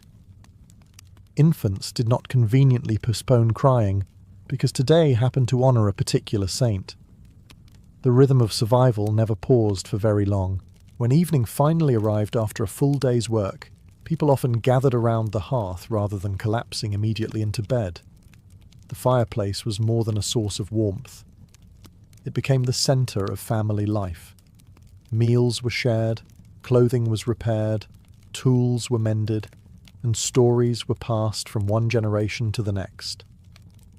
Those evenings could be comforting. They could also be surprisingly busy. A torn tunic needed stitching before tomorrow's work. Fishing nets required repair. Baskets had to be woven. Grain might need grinding for the following morning. Candle making, spinning wool, and carving wooden tools often continued long after the fields had disappeared into darkness. In many homes, daylight was spent earning tomorrow's meal, while evening was spent preparing for the next day's labour. Sleep itself was not always peaceful. Many families shared a single room with children, grandparents, and sometimes even small animals sheltered indoors during cold weather. Privacy was almost non-existent. A crying baby, a barking dog, a restless cow in the adjoining space, or a sudden storm rattling the roof could interrupt what little sleep people managed to get. Winter nights were long and cold. Summer mornings arrived early. Either way, the rooster remained stubbornly committed to starting the day before anyone felt ready. Even emotionally, true relaxation was difficult. Parents worried about children. Children worried about aging parents. A poor harvest lingered in everyone's thoughts long after the grain had been gathered. If one problem disappeared, another usually arrived before anyone had time to enjoy the victory. Yet this makes medieval celebrations all the more remarkable. When music echoed through the village square, when neighbours danced around bonfires, when ale flowed freely after a successful harvest, people embraced those moments with extraordinary enthusiasm. Not because life was easy, but because they understood better than anyone that joy was precious precisely because it never lasted forever. After everything medieval people faced, you might wonder why they bothered planning for the future at all. The answer is surprisingly simple. Because giving up was never really an option. Most families lived from one season to the next, always aware that a single disaster could erase years of hard work. Yet every spring they planted again. Every autumn they harvested again. Every winter they repaired their homes, sharpened their tools, and quietly prepared to begin the entire cycle once more. Resilience was not something medieval people talked about. It was simply how they survived. Faith played a tremendous role in helping people cope with uncertainty. The church stood at the centre of village life, not only as a religious institution, but also as a place where communities gathered, celebrated births, mourned deaths, and sought comfort during difficult times. Whether facing famine, disease, or personal tragedy, many people believed their suffering had meaning within a larger divine plan. That belief did not remove hardship, but it often made hardship easier to endure. Pilgrimages became another source of hope. Some people travelled great distances to visit holy shrines, asking for healing, forgiveness, or simply better fortune. These journeys were rarely comfortable. Roads were rough, inns were unreliable, and bandits remained a genuine concern. Yet thousands still made the trip because hope itself was worth the effort. Communities also depended heavily upon one another. When a family's house burned down, neighbours often helped rebuild it. During harvest, entire villages worked together to bring in crops before storms arrived. If someone became too ill to work, relatives and friends might temporarily take over essential tasks. Medieval society could certainly be harsh, but it was also deeply interconnected. Isolation was dangerous, while cooperation often meant survival. There were moments of genuine happiness as well. A child taking their first steps, a successful harvest after months of anxiety, a wedding that brought two families together, the birth of healthy livestock in spring, the ringing of church bells on a festival morning. These moments carried enormous emotional weight because everyone understood how fragile good fortune could be. Perhaps that is why medieval humour could be surprisingly lively. People joked during harvests, laughed at village festivals, played games in taverns, sang around fires, and delighted in practical jokes. After all, if your roof leaked, your boots had holes, and tomorrow's weather might ruin everything, you could either cry or laugh. Many wisely chose the second option. Looking back across the centuries, it is easy to see only the hardships. But medieval people saw something different. They saw another sunrise, another chance to keep their families fed, another opportunity to improve a field, repair a fence, celebrate with neighbours, or simply make it through one more day. Sometimes that was enough to keep going. And in a world filled with uncertainty, hope became one of the most valuable possessions anyone could have. If you were invited to an ancient Greek dinner and expected mountains of roasted meat, overflowing goblets of exotic sauces, and enough desserts to impress a modern buffet, you would probably leave wondering if the main course had accidentally been forgotten. Instead, someone would hand you a loaf of fresh bread, a bowl of olives, a small dish of fragrant olive oil, perhaps a little cheese, and smile as though they had just presented the finest meal imaginable. In many ways, they had. The foundation of ancient Greek cooking was never about complexity. It was about making ordinary ingredients taste extraordinary. More than 2,000 years later, that philosophy still shapes kitchens across the Mediterranean. Everything began with bread. Bread was eaten every day by nearly everyone, from wealthy Athenians discussing philosophy beneath painted colonnades to farmers returning from long hours in the fields. Wheat bread was prized when available, but barley bread was even more common because barley grew well in Greece's rocky, dry landscape. Every household depended on it. Without bread, a meal felt incomplete. Then came olive oil. To call olive oil a simple cooking ingredient would be like calling the Parthenon a nice little building. Olive oil was everywhere. It flavoured food, preserved ingredients, fueled lamps, softened skin, and even played a role in religious ceremonies and athletic competitions. Olive trees could produce fruit for generations, making them one of a family's most valuable possessions. The Greeks treated good olive oil with enormous respect. Fortunately for us, they also happened to be completely right. Next came olives themselves. Green or black, cured in brine or packed with herbs, olives appeared on tables throughout the Greek world. They required very little preparation, yet offered healthy fats, rich flavour, and excellent keeping qualities. A bowl of olives alongside fresh bread could easily become an entire meal for an ordinary labourer. Herbs completed the picture.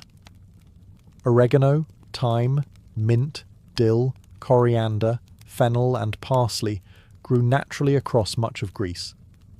Instead of covering food with heavy sauces, Greek cooks relied on fresh herbs to bring brightness and aroma. Their goal was not to hide the flavour of the ingredients, but to celebrate them.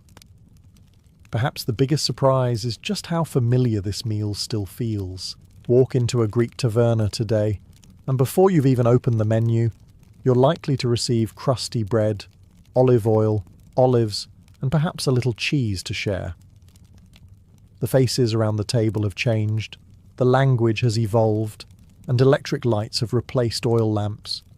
But the meal itself remains astonishingly recognisable. It is one of history's quietest culinary miracles. Empires have risen and fallen. Philosophers have come and gone. Entire civilizations have disappeared.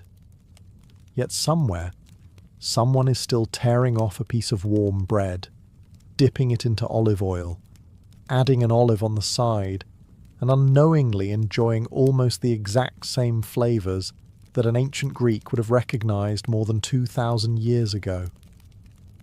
If bread was the foundation of every ancient Greek meal, then one particular kind of bread quietly ruled the table for centuries. Its name was masa, and despite sounding like the latest artisan bakery trend, it was actually one of the oldest staple foods in European history. Today, most people associate bread with wheat. Soft sandwich loaves, crusty baguettes, fluffy dinner rolls, they all begin with wheat flour. But in ancient Greece, barley often took centre stage. There was a practical reason for this. Much of Greece is rocky, mountainous, and dry. Wheat prefers richer soil and more predictable rainfall. Barley, on the other hand, is remarkably stubborn. It tolerates poorer ground, survives drier conditions, and matures more quickly. In other words, it was perfectly suited to a land where farming was rarely easy. For generations, barley became the grain that kept ordinary people alive. Masa was usually made by grinding roasted or dried barley into flour. Depending on the region and the family's wealth, the flour could be mixed with water, olive oil, or sometimes a little wine before being shaped into flat cakes or coarse loaves. Some versions were baked on hot stones, while others were cooked on simple clay ovens. There were even preparations that required little or no baking at all, with the barley meal simply moistened and eaten as a dense paste. It probably wasn't winning many beauty contests, but it was filling, inexpensive, and dependable, qualities that mattered far more than appearance. Ancient writers mentioned masa so often that it almost fades into the background of their works. Philosophers discussed it. Soldiers marched with it. Farmers carried it into the fields. Sailors packed it for long voyages because barley kept well and could be prepared with minimal equipment. It was, quite literally, everyday food. That did not mean it had to be boring, A drizzle of fresh olive oil immediately transformed its flavour. Crumbled goat's cheese added richness. Wild thyme, oregano, sesame seeds, or crushed coriander provided aroma. A spoonful of honey could turn a simple barley cake into something worthy of a festival, rather than an ordinary afternoon. Modern cooks can recreate a surprisingly authentic version with little effort. Mix barley flour with a little wheat flour to help the dough hold together. Add warm water, olive oil, a pinch of salt, and perhaps a scattering of dried herbs. Bake it until the crust becomes lightly golden, then serve it warm with olives and fresh cheese. The result may not look particularly impressive, but the first bite explains why this humble bread-fed philosophers debating democracy, athletes training for the Olympic Games, merchants crossing the Aegean, and countless families gathered around simple wooden tables. Sometimes history's greatest recipes are not the most elaborate. They are the ones that quietly nourish entire civilizations for centuries. If there were an official comfort food of ancient Greece, lentil soup would have been a serious contender. It did not require expensive ingredients. It did not demand the skills of a master cook. It certainly did not impress wealthy dinner guests looking for culinary extravagance. What it did was keep people alive. Known as fake, lentil soup appeared on Greek tables for centuries and became one of the most common meals eaten throughout the ancient world. Rich merchants enjoyed it, farmers relied on it, soldiers appreciated its simplicity, and even famous philosophers occasionally mentioned it as the perfect example of a modest, satisfying meal. Lentils were ideal for Greek farmers. Unlike some crops, they grew well in the Mediterranean climate, enriched the soil by fixing nitrogen, and stored remarkably well after harvest. Once dried, they could last for months, making them invaluable during winter or times of poor harvest. Every household tried to keep a supply tucked away because lentils were reliable when other foods became scarce. Reliability was perhaps their greatest luxury. Preparing the soup was refreshingly uncomplicated. The lentils were first rinsed to remove stones and dust before being simmered slowly in water. Into the pot went onions, garlic, and sometimes leeks, if they were available. A generous splash of olive oil enriched the broth, while herbs such as oregano, thyme, bay leaves, or coriander added fragrance without overwhelming the earthy flavour of the lentils. There was one ingredient, however, that often surprises modern cooks: vinegar. Rather than squeezing a lemon into the finished soup, many ancient Greeks added a small amount of wine vinegar. Lemons would not become common in Greece until many centuries later, so vinegar supplied the pleasant sharpness that balanced the richness of the olive oil. It gave the soup a bright, slightly tangy finish that modern diners often find surprisingly familiar. Some families also added carrots, celery, or wild greens depending on the season, although the exact ingredients naturally varied from one region to another. Like every truly great traditional recipe, it adapted to whatever happened to be growing nearby. There was nothing glamorous about lentil soup. In fact, comic playwrights occasionally joked about it because it was considered such an ordinary meal. If someone served lentils again, nobody gasped in amazement. They simply reached for another piece of bread. Yet that simplicity was exactly the point. Today, you can recreate an authentic version with dried lentils, onions, garlic, olive oil, bay leaves, oregano, and a splash of red wine vinegar just before serving. Pair it with rustic bread and a few olives, and you are remarkably close to a meal that would have been instantly recognizable in Athens more than 2,000 years ago. It is warm, nourishing, inexpensive, and deeply satisfying, which may explain why one of the oldest recipes in European history still feels perfectly at home on a modern dinner table. If lentil soup showed the practical side of ancient Greek cooking, the next dish revealed something equally important. The Greeks knew exactly how to treat themselves. Not with towering cakes or mountains of chocolate, of course. Cocoa had not yet crossed the Atlantic, and sugar was still many centuries away. Instead, one of the simplest pleasures in ancient Greece consisted of fresh cheese, fragrant honey, aromatic herbs, and a handful of nuts. 4 humble ingredients. Together, they created a dish that still appears on Greek tables today. Cheese was one of the most valuable foods in the Greek world.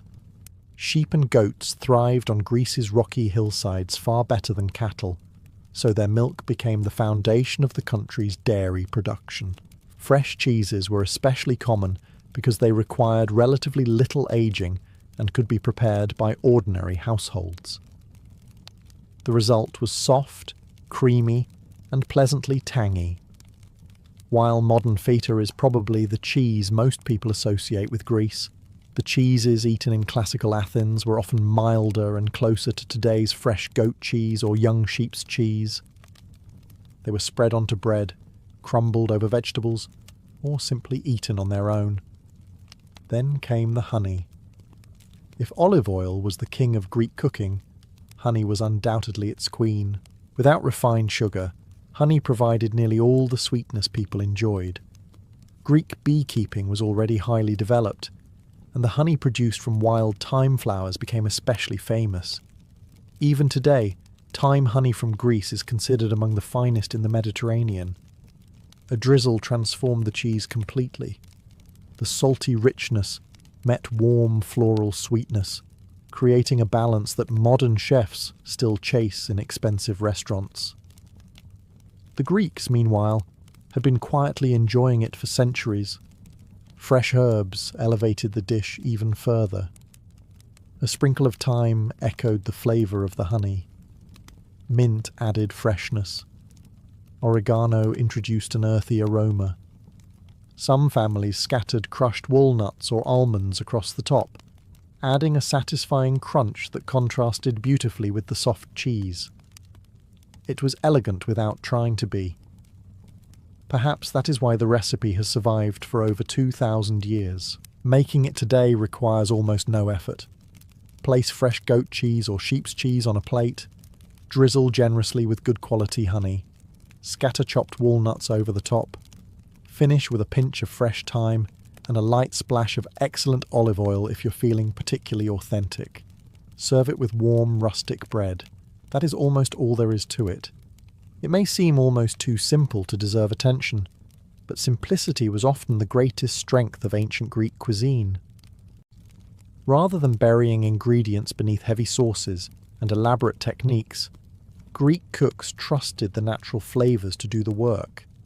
And judging by the fact that millions of people still enjoy this exact combination today, it is difficult to argue with their results. Sometimes the recipes that survive the longest are not the most complicated. They are simply the ones that taste timeless. By now, a pattern is probably beginning to emerge. Ancient Greek recipes rarely relied on rare spices, complicated techniques, or ingredients that required an expedition worthy of Jason and the Argonauts.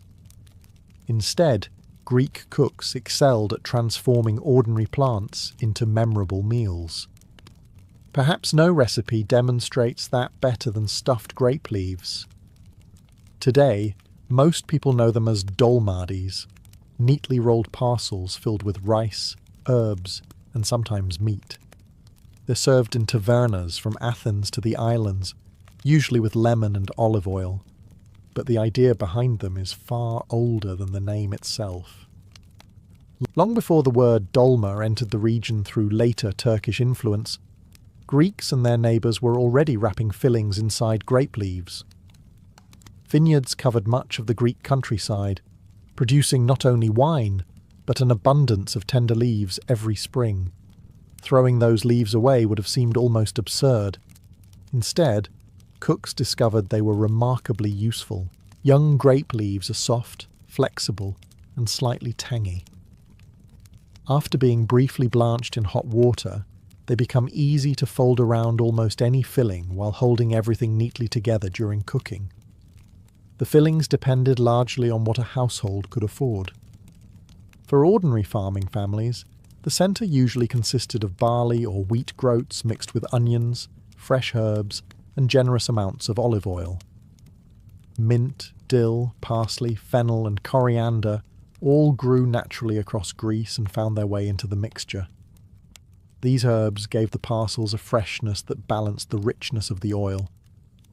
Wealthier households sometimes added minced lamb or goat, not because meat was expected, but because it was available.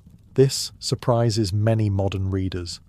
Contrary to popular imagination, ancient Greeks did not eat large portions of meat every day. Livestock represented wealth, milk, wool, labour, and future breeding animals. Slaughtering one was often reserved for religious festivals, sacrifices, or particularly important celebrations. That meant many stuffed grape leaves were entirely vegetarian, and they were delicious because of it. The finished rolls were arranged carefully inside a clay pot, drizzled generously with olive oil, covered with water or light broth, and cooked slowly until the grains became tender and the grape leaves absorbed every fragrant flavour inside. There was no rush. Like so much of ancient Greek cooking, patience was one of the ingredients. You can make an astonishingly authentic version today using grape leaves, short grain rice or barley, chopped onions, parsley, dill, mint, olive oil, and a pinch of salt. For historical accuracy, skip the lemon juice while cooking and use a splash of wine vinegar if you want a touch of acidity. Lemons would not become common in Greek cuisine until many centuries later. Take your first bite, and you'll notice something remarkable. Despite empires rising and falling, languages changing, and recipes evolving across generations, these little rolls still deliver the same fresh herbs, silky olive oil, and comforting simplicity that ancient Greek families would have recognized over 2,000 years ago. While barley bread filled the stomach and lentil soup warmed the body, there was one ingredient that truly connected the ancient Greeks to the sea: fish. Considering that much of Greece is surrounded by coastline and scattered across hundreds of islands, this probably comes as no surprise. The Aegean, Ionian, and Mediterranean seas supplied communities with an astonishing variety of seafood, making fish one of the most important sources of protein in the ancient world. For many Greeks, the sea was not just a highway, it was a pantry. Every morning, fishermen pushed small wooden boats into the water before sunrise. Some cast nets close to shore, while others lowered hooks or traps into deeper waters. Depending on the season, they returned with sea bream, mullet, sardines, mackerel, tuna, octopus, squid, or shellfish. Their catch often reached local markets only hours later. Freshness was everything. Without refrigeration, fish spoiled quickly, so coastal communities enjoyed it immediately. Inland towns, meanwhile, often relied on salted or dried fish, which could survive long journeys and remain edible for months. Once the fish reached the kitchen, the preparation was surprisingly restrained. Modern recipes often call for butter, cream, or elaborate marinades. Ancient Greek cooks would have considered most of that unnecessary. Good fish already possessed excellent flavour. Their job was simply not to ruin it. The fish was cleaned, lightly salted, brushed with generous amounts of olive oil, and cooked over glowing charcoal or an open fire. Clay grills and metal grates allowed excess fat to drip away while the skin became beautifully crisp. Then came the finishing touches. Fresh oregano was a favourite, along with thyme, dill, parsley, or fennel, depending on the region and season. Rather than squeezing lemon over the fish, which would have been historically inaccurate for classical Greece, cooks often added a splash of wine vinegar. The acidity brightened the rich olive oil while enhancing the natural sweetness of the fish, without overpowering it. Sometimes simplicity really is the greatest luxury. Even famous Greek writers praised seafood. Wealthier Athenians developed particular enthusiasm for expensive species like red mullet, occasionally paying astonishing sums for especially prized fish. Comic playwrights even poked fun at citizens who became obsessed with gourmet seafood, proving that food snobbery is considerably older than social media. Fortunately, you do not need the budget of an Athenian aristocrat to recreate this meal. Choose a whole sea bream, sea bass, trout, or any firm white fish. Brush it generously with extra virgin olive oil, season with sea salt, and grill until the flesh flakes easily. Finish with chopped oregano, fresh parsley, and just a splash of red or white wine vinegar. Serve it alongside warm barley bread and a handful of olives. With remarkably little effort, you will be enjoying a meal that would have felt perfectly at home on a Greek island more than 2,000 years ago, proving that some recipes never needed improving in the first place. After enjoying fresh bread, hearty soups, fragrant herbs, and perfectly grilled fish, you may be wondering whether the ancient Greeks ever rewarded themselves with dessert. The answer is yes, and surprisingly, one of their sweetest creations bears an uncanny resemblance to something you can still order in countless cafes today: cheesecake. Not the towering New York version with cream cheese and strawberry sauce, of course. Ancient Greek cheesecake was much simpler, lighter, and far older. Yet historians consider it one of the earliest recorded cheesecakes in history, with recipes dating back well over 2,000 years. Its origins may be even older than classical Greece itself. Archaeologists have found cheese-making equipment on the Greek mainland dating back thousands of years before Socrates ever asked uncomfortable philosophical questions. Once people learned how to make fresh cheese, turning it into a satisfying baked treat was almost inevitable. The Greeks called one version plakos, meaning flat cake. Rather than layers of sponge and frosting, it consisted of fresh cheese mixed with flour and sweetened with honey. Some recipes included eggs to bind the mixture, while others relied on the cheese itself to create a soft, dense texture. Once prepared, the cake was baked until lightly golden before receiving another drizzle of honey over the top. Simple, elegant, remarkably modern. One ancient writer, Athenaeus, preserves references to cheesecakes served at banquets, while other historical sources suggest similar cakes were offered during religious festivals and celebrations. Perhaps the most famous tradition links cheesecake to the ancient Olympic Games. According to later accounts, athletes competing at Olympia were served cheesecakes before events as a source of nourishment and energy. Whether every competitor actually enjoyed them remains debated by historians, but the idea is certainly believable. Fresh cheese provided protein, flour supplied carbohydrates, and honey delivered a quick burst of energy. It was essentially an ancient sports snack, just with considerably fewer marketing slogans. Making an authentic version today is surprisingly straightforward. Mix fresh ricotta or soft goat cheese with a little wheat flour, 1 egg, and several generous spoonfuls of good quality honey. Some modern cooks also add a touch of thyme or a handful of sesame seeds, ingredients that would have felt perfectly at home in an ancient Greek kitchen. Bake until lightly browned, then drizzle with even more honey before serving. The result is nothing like the rich cheesecakes many people expect. It is lighter, less sweet, and allows the flavour of the cheese to remain at the centre of the dish. Every bite reflects the ancient Greek approach to cooking. Use excellent ingredients, interfere with them as little as possible, and trust nature to provide the flavour. Perhaps that is why this humble dessert has survived for millennia. Long before cafes displayed cheesecakes behind polished glass counters, Greek families were already gathering around simple wooden tables, slicing into warm, honey-sweetened cheesecakes, and proving that some of history's greatest desserts never needed excessive decoration to become unforgettable. If there was one ingredient that truly defined sweetness in ancient Greece, it was honey. Not because people preferred it over sugar, they simply had no alternative.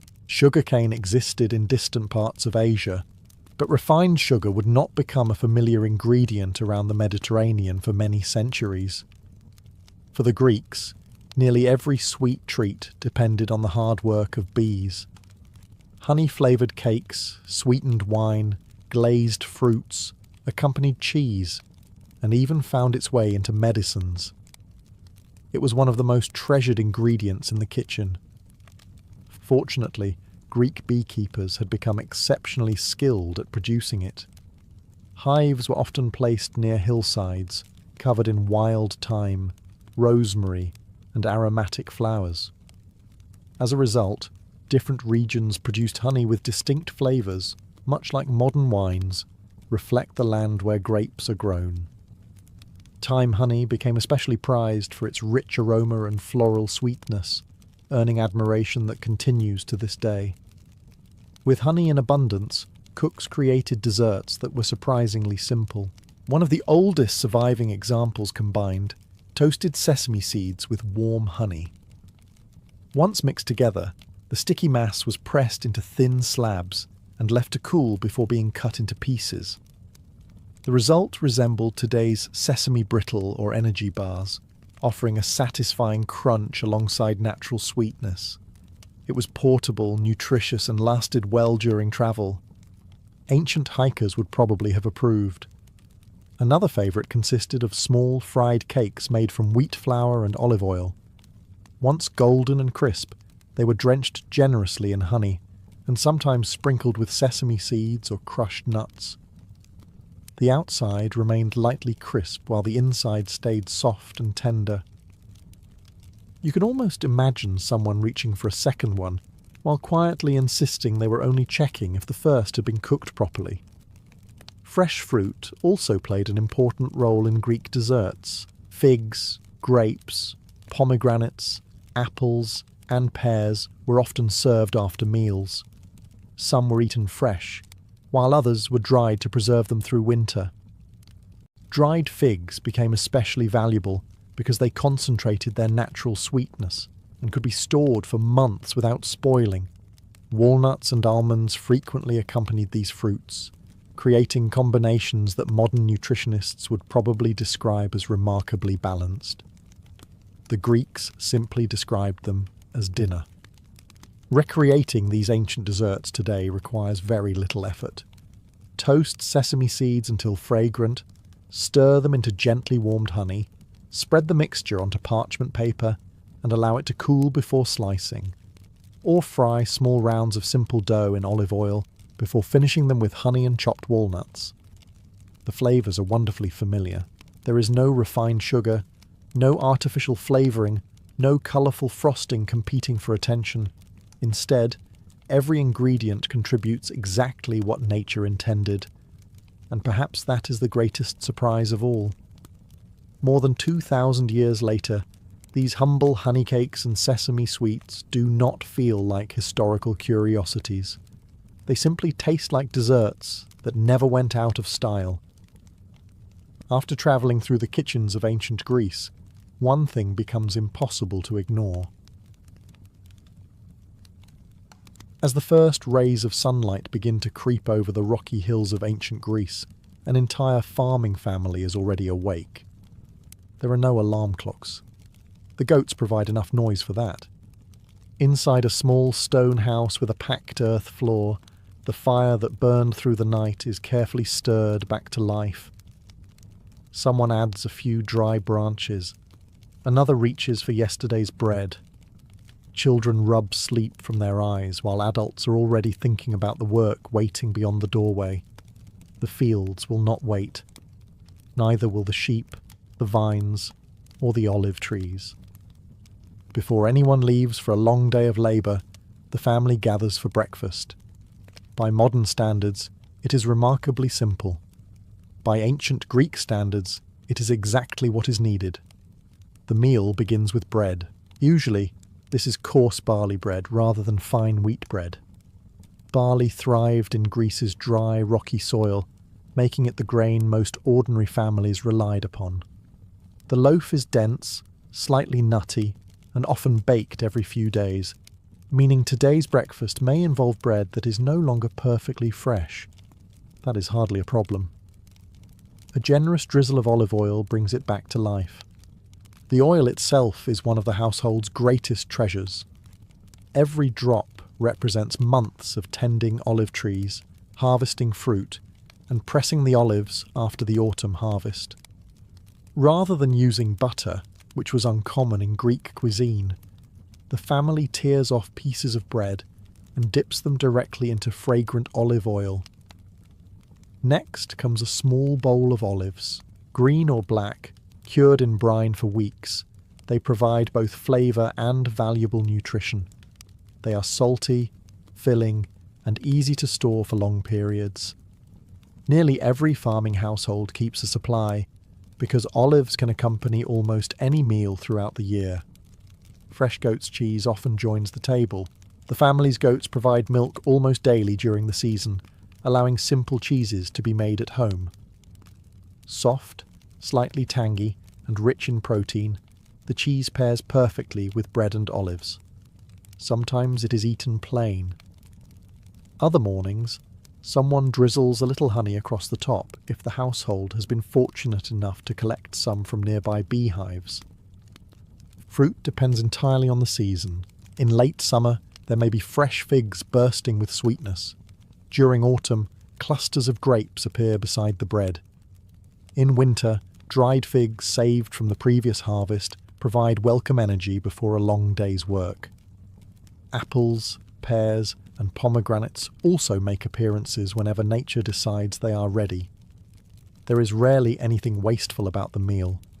If lentil soup remained from the previous evening, it is gently reheated over the fire.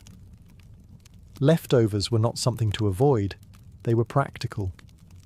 A warm bowl of lentils offered slow-burning energy that could sustain hours of ploughing, pruning, harvesting, or repairing stone walls beneath the Mediterranean sun. To drink, the adults usually pour a little wine into their cups. But this is not the strong wine many people imagine. Greek wine was almost always diluted with water, often at a ratio of 3 or 4 parts water to 1 part wine.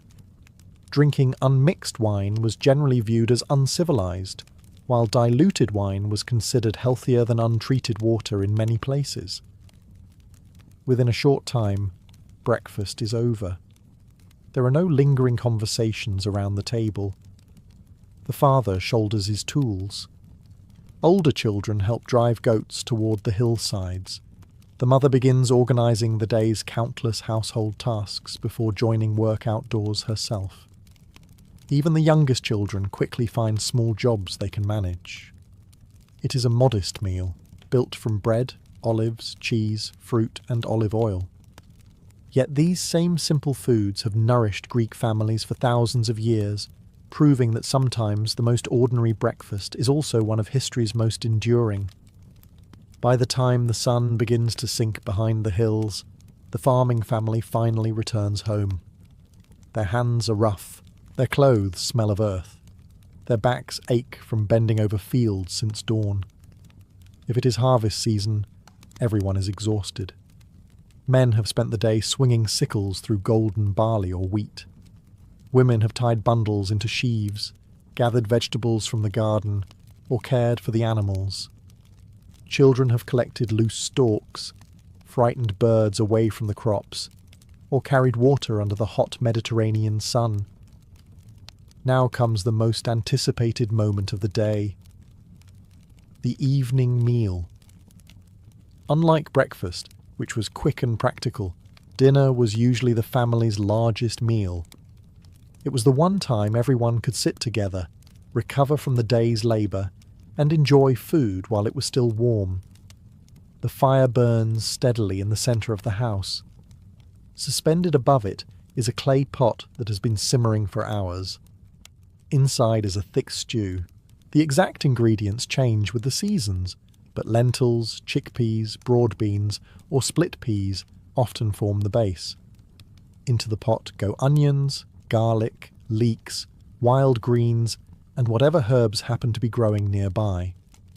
Oregano, thyme, dill, fennel and parsley all contribute their unmistakable aroma. Finally, a generous stream of olive oil is poured in just before serving. The oil gives the stew richness without requiring expensive ingredients. Every family member receives a clay bowl filled nearly to the top. Beside it sits another thick slice of barley bread.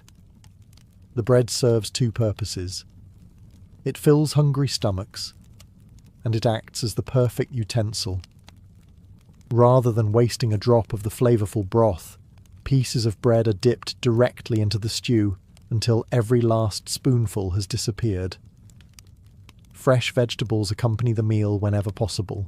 Cucumbers, onions, cabbage, radishes, and leafy greens appear according to the season. They are often dressed with little more than olive oil, vinegar, and herbs. Simple ingredients, remarkable flavour. Protein depends largely on circumstance. Eggs occasionally appear when the hens have been productive. Goat's cheese is common, adding richness to an otherwise modest meal. Families living near rivers or the sea may grill fresh fish over charcoal, while those farther inland might enjoy salted fish preserved from previous market visits. Meat, however, remains surprisingly rare. Contrary to many modern assumptions, an ordinary farming family did not roast lamb every evening. Sheep and goats represented milk, wool, future offspring, and valuable wealth. Slaughtering one simply for dinner made little economic sense. Fresh meat was far more likely to appear during religious festivals, sacrifices, weddings, or important celebrations than on an ordinary Tuesday after weeding the barley field. To drink, everyone shares diluted wine or water. Children often receive more water than wine, while adults mix the two according to custom. Drinking wine without dilution was widely considered excessive, almost barbaric by Greek standards. As darkness settles over the countryside, conversation replaces labour. The family discusses tomorrow's work, the condition of the crops, neighbours' news, and whether rain might arrive before the next planting. Outside, the goats grow quiet, and the fields disappear into the evening shadows. The meal itself is humble, but after 12 hours of honest work, a warm bowl of stew, fresh bread, olive oil, and the company of family probably tasted better than any feast a king could imagine. While farming families ended their day surrounded by fields and olive groves, life inside Athens followed a very different rhythm. The city never seemed to stop moving. Potters shaped clay beside glowing kilns. Blacksmiths hammered iron until sparks filled the air. Carpenters sawed timber. Bronze workers polished helmets and statues. Merchants shouted prices from market stalls, while donkeys patiently carried goods through narrow streets, wondering why humans insisted on making everything so complicated. An artisan's family still ate simply, but they enjoyed one important advantage: choice.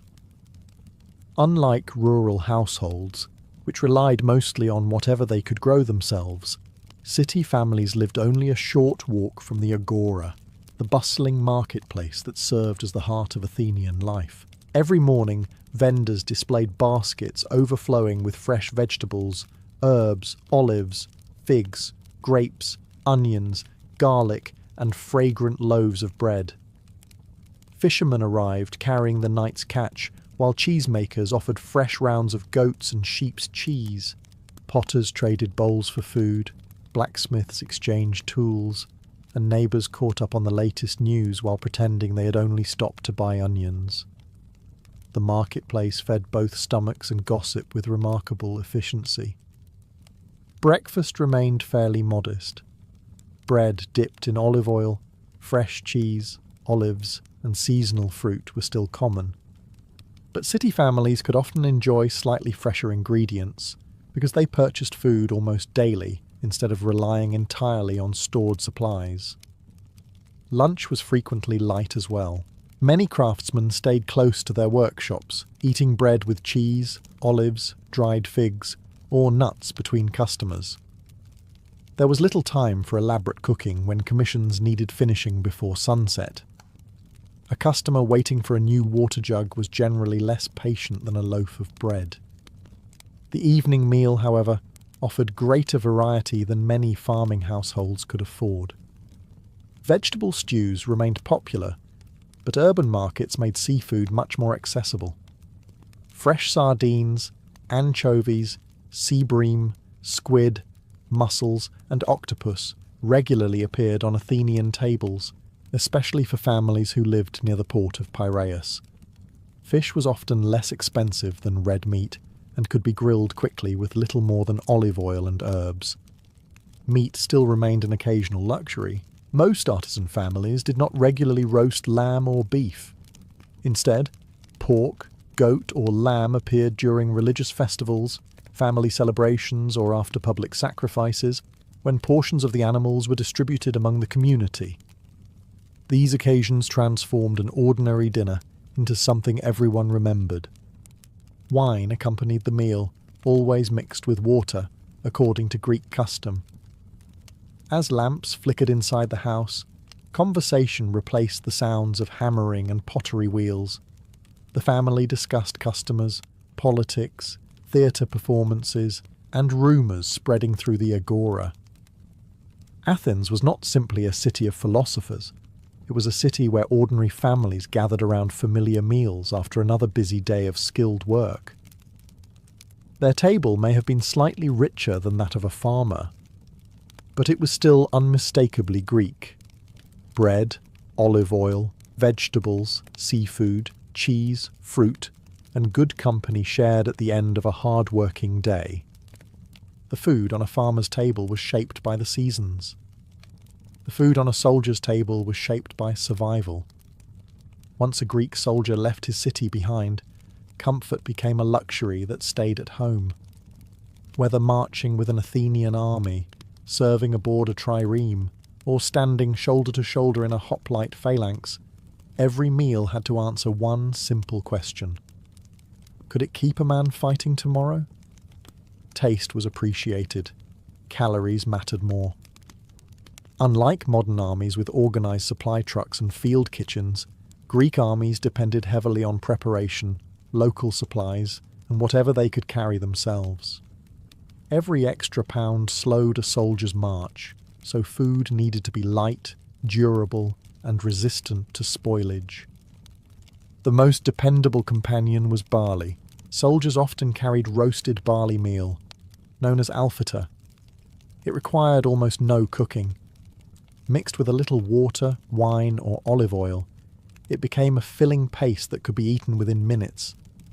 It was hardly the kind of meal that inspired poetry, but it was portable, nutritious, and could survive weeks inside a travel bag. Barley bread accompanied it whenever possible. Dense loaves travelled better than softer wheat bread and remained edible even after several days. If the bread became too hard, soldiers simply softened it with water, wine, or broth before eating.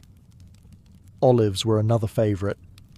They occupied little space, required no cooking, and provided valuable fat and salt. Alongside them came onions and garlic, foods that grew easily, travelled well, and added welcome flavour to otherwise repetitive meals. Ancient writers frequently mention soldiers eating raw onions, a habit that probably made enemy negotiations pleasantly brief. Cheese was equally important. Hard sheep's or goat's cheese lasted much longer than fresh dairy products and supplied protein during long campaigns. A soldier could slice off a small piece, eat it with bread and olives, and continue marching without slowing the column. Dried figs became one of the army's greatest sources of quick energy. Naturally sweet and easy to preserve, they were the ancient equivalent of an energy snack. Nuts, such as almonds and walnuts, often accompanied them, providing healthy fats and additional calories that marching men desperately needed. Fresh meat appeared far less often than many imagine. When armies stopped for extended periods, livestock might be slaughtered or game hunted locally. Religious sacrifices before battles also sometimes ended with communal feasts, allowing soldiers to enjoy roasted lamb, goat, or pork. But during ordinary marches, preserved foods remained far more practical than fresh meat. Water was the primary drink, though diluted wine was also common when supplies allowed. Besides improving flavour, wine mixed with water was often considered safer than drinking untreated water alone. When evening came, soldiers gathered around small campfires, sharing simple meals, much like the farming families back home. The surroundings had changed. The menu had become even simpler. But bread, barley, olives, cheese, olive oil, dried fruit, and diluted wine still formed the foundation of the meal. It was not a feast fit for heroes. Yet it was exactly the kind of food that allowed Greek armies to march hundreds of miles, stand firm behind walls of bronze shields, and fight battles that would shape the history of the ancient world. If a Greek soldier ate to stay alive, a wealthy Athenian sometimes ate to celebrate the fact that he did not have to march anywhere at all. For prosperous citizens, the evening meal was more than nourishment. It was a social event. Business partnerships were strengthened over dinner. Political opinions were exchanged between courses. Philosophers debated ideas, poets recited verses, musicians entertained the guests, and friendships were reinforced with every shared cup of wine. The meal usually began quite simply. Guests washed their hands before entering the dining room, an important ritual in a world where people had spent much of the day walking dusty streets. They then reclined on couches arranged around low tables, leaning on one elbow, while servants brought the first dishes. To modern eyes, eating while lying down might seem slightly inconvenient. The Greeks considered it civilized. Fresh bread appeared first, accompanied by bowls of olives, goat's cheese, nuts, figs, and small dishes of herbs. Olive oil was poured generously over many of the foods, while vinegar provided brightness without overwhelming the natural flavours. These appetizers encouraged conversation, rather than filling hungry stomachs too quickly. Then came the main courses. Unlike ordinary farming families, wealthy households could afford meat more frequently, although it still remained closely connected to religious sacrifice. Lamb, goat, pork, and occasionally beef appeared roasted over charcoal, seasoned with herbs such as oregano, thyme, and coriander. Rather than covering the meat with heavy sauces, cooks allowed the quality of the ingredients to speak for themselves. Seafood was equally prized. Large sea bass, red mullet, octopus, squid, oysters, mussels, and shrimp often arrived from the nearby port of Piraeus. Some expensive fish became symbols of status, with wealthy Athenians happily paying remarkable prices simply because they could. Apparently, showing off through food did not begin with celebrity chefs. Vegetables remained an essential part of the meal. Cabbage, leeks, onions, beans, lentils, cucumbers, and leafy greens appeared alongside the richer dishes, dressed with olive oil and fragrant herbs. Fresh fruit waited nearby, ready to cleanse the palate before dessert. When the main meal ended, the evening often shifted into the symposium. This was not another dinner course, but a gathering centered on conversation, philosophy, entertainment, and carefully mixed wine. Servants diluted wine with water inside large mixing bowls before filling each guest's cup. Drinking undiluted wine was widely considered a mark of poor self-control, while moderation reflected education and refinement. Musicians played the lyre or flute.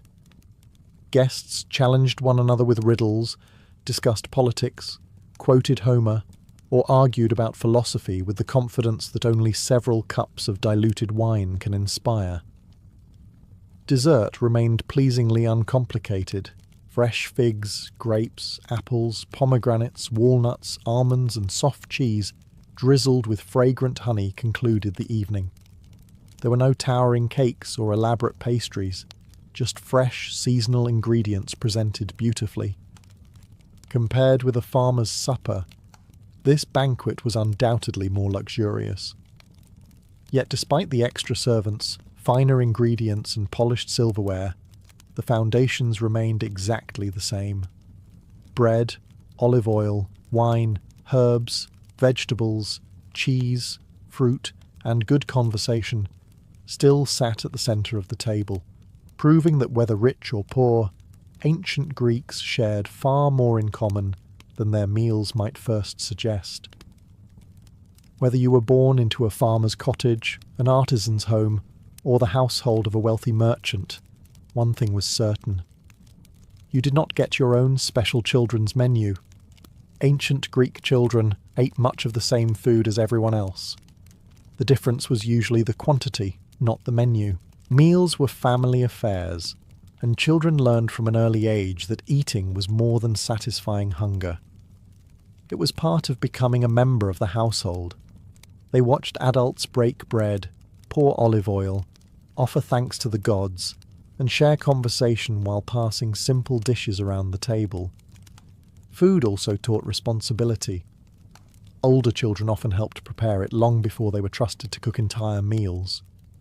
Girls frequently learned to grind grain, knead dough, fetch water, tend the fire, and prepare vegetables alongside their mothers or older relatives. Boys might help gather olives, collect figs, herd goats, or bring firewood home before dinner. By the time they were teenagers, few kitchen tasks were unfamiliar. Breakfast for most children looked much like that of their parents. A piece of barley bread, perhaps softened with olive oil or dipped into watered wine, was common. Fresh goat's cheese might appear if the family owned livestock. During the right season, figs, grapes, or apples added welcome sweetness before the day's work or lessons began.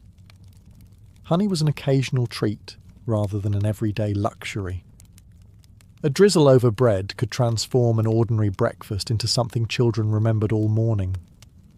Lunch remained light. Children helping in the fields often carried bread, olives, dried figs, and cheese, eating wherever the adults happened to be working.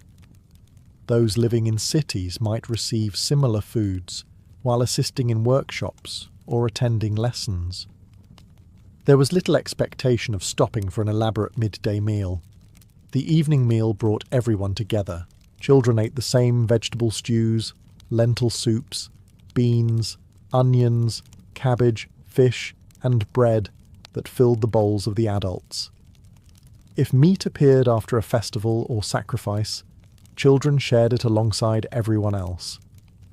There was no separate plate of chicken nuggets quietly waiting in the corner. Ancient Greek parenting could be many things. It was rarely that accommodating.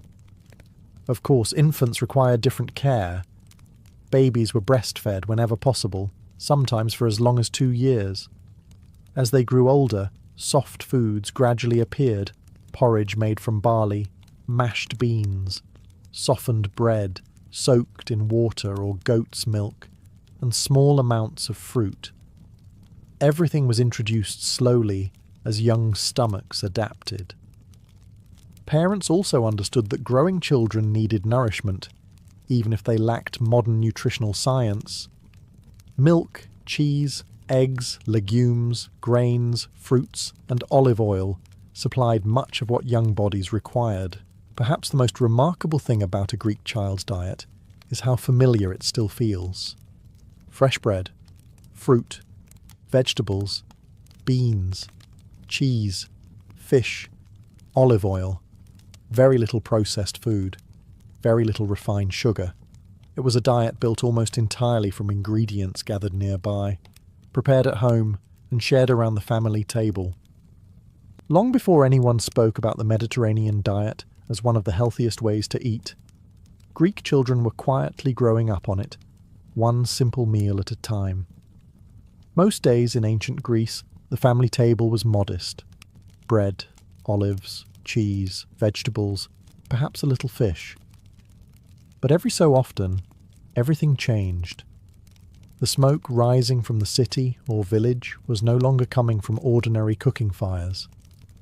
It drifted upward from public altars, where entire communities gathered to honour the gods through festivals and sacrifices. These were the days everyone looked forward to, not only because they celebrated the divine, but because they also offered something many ordinary families enjoyed only a handful of times each year: a generous serving of meat. Religion and food were deeply connected in ancient Greece.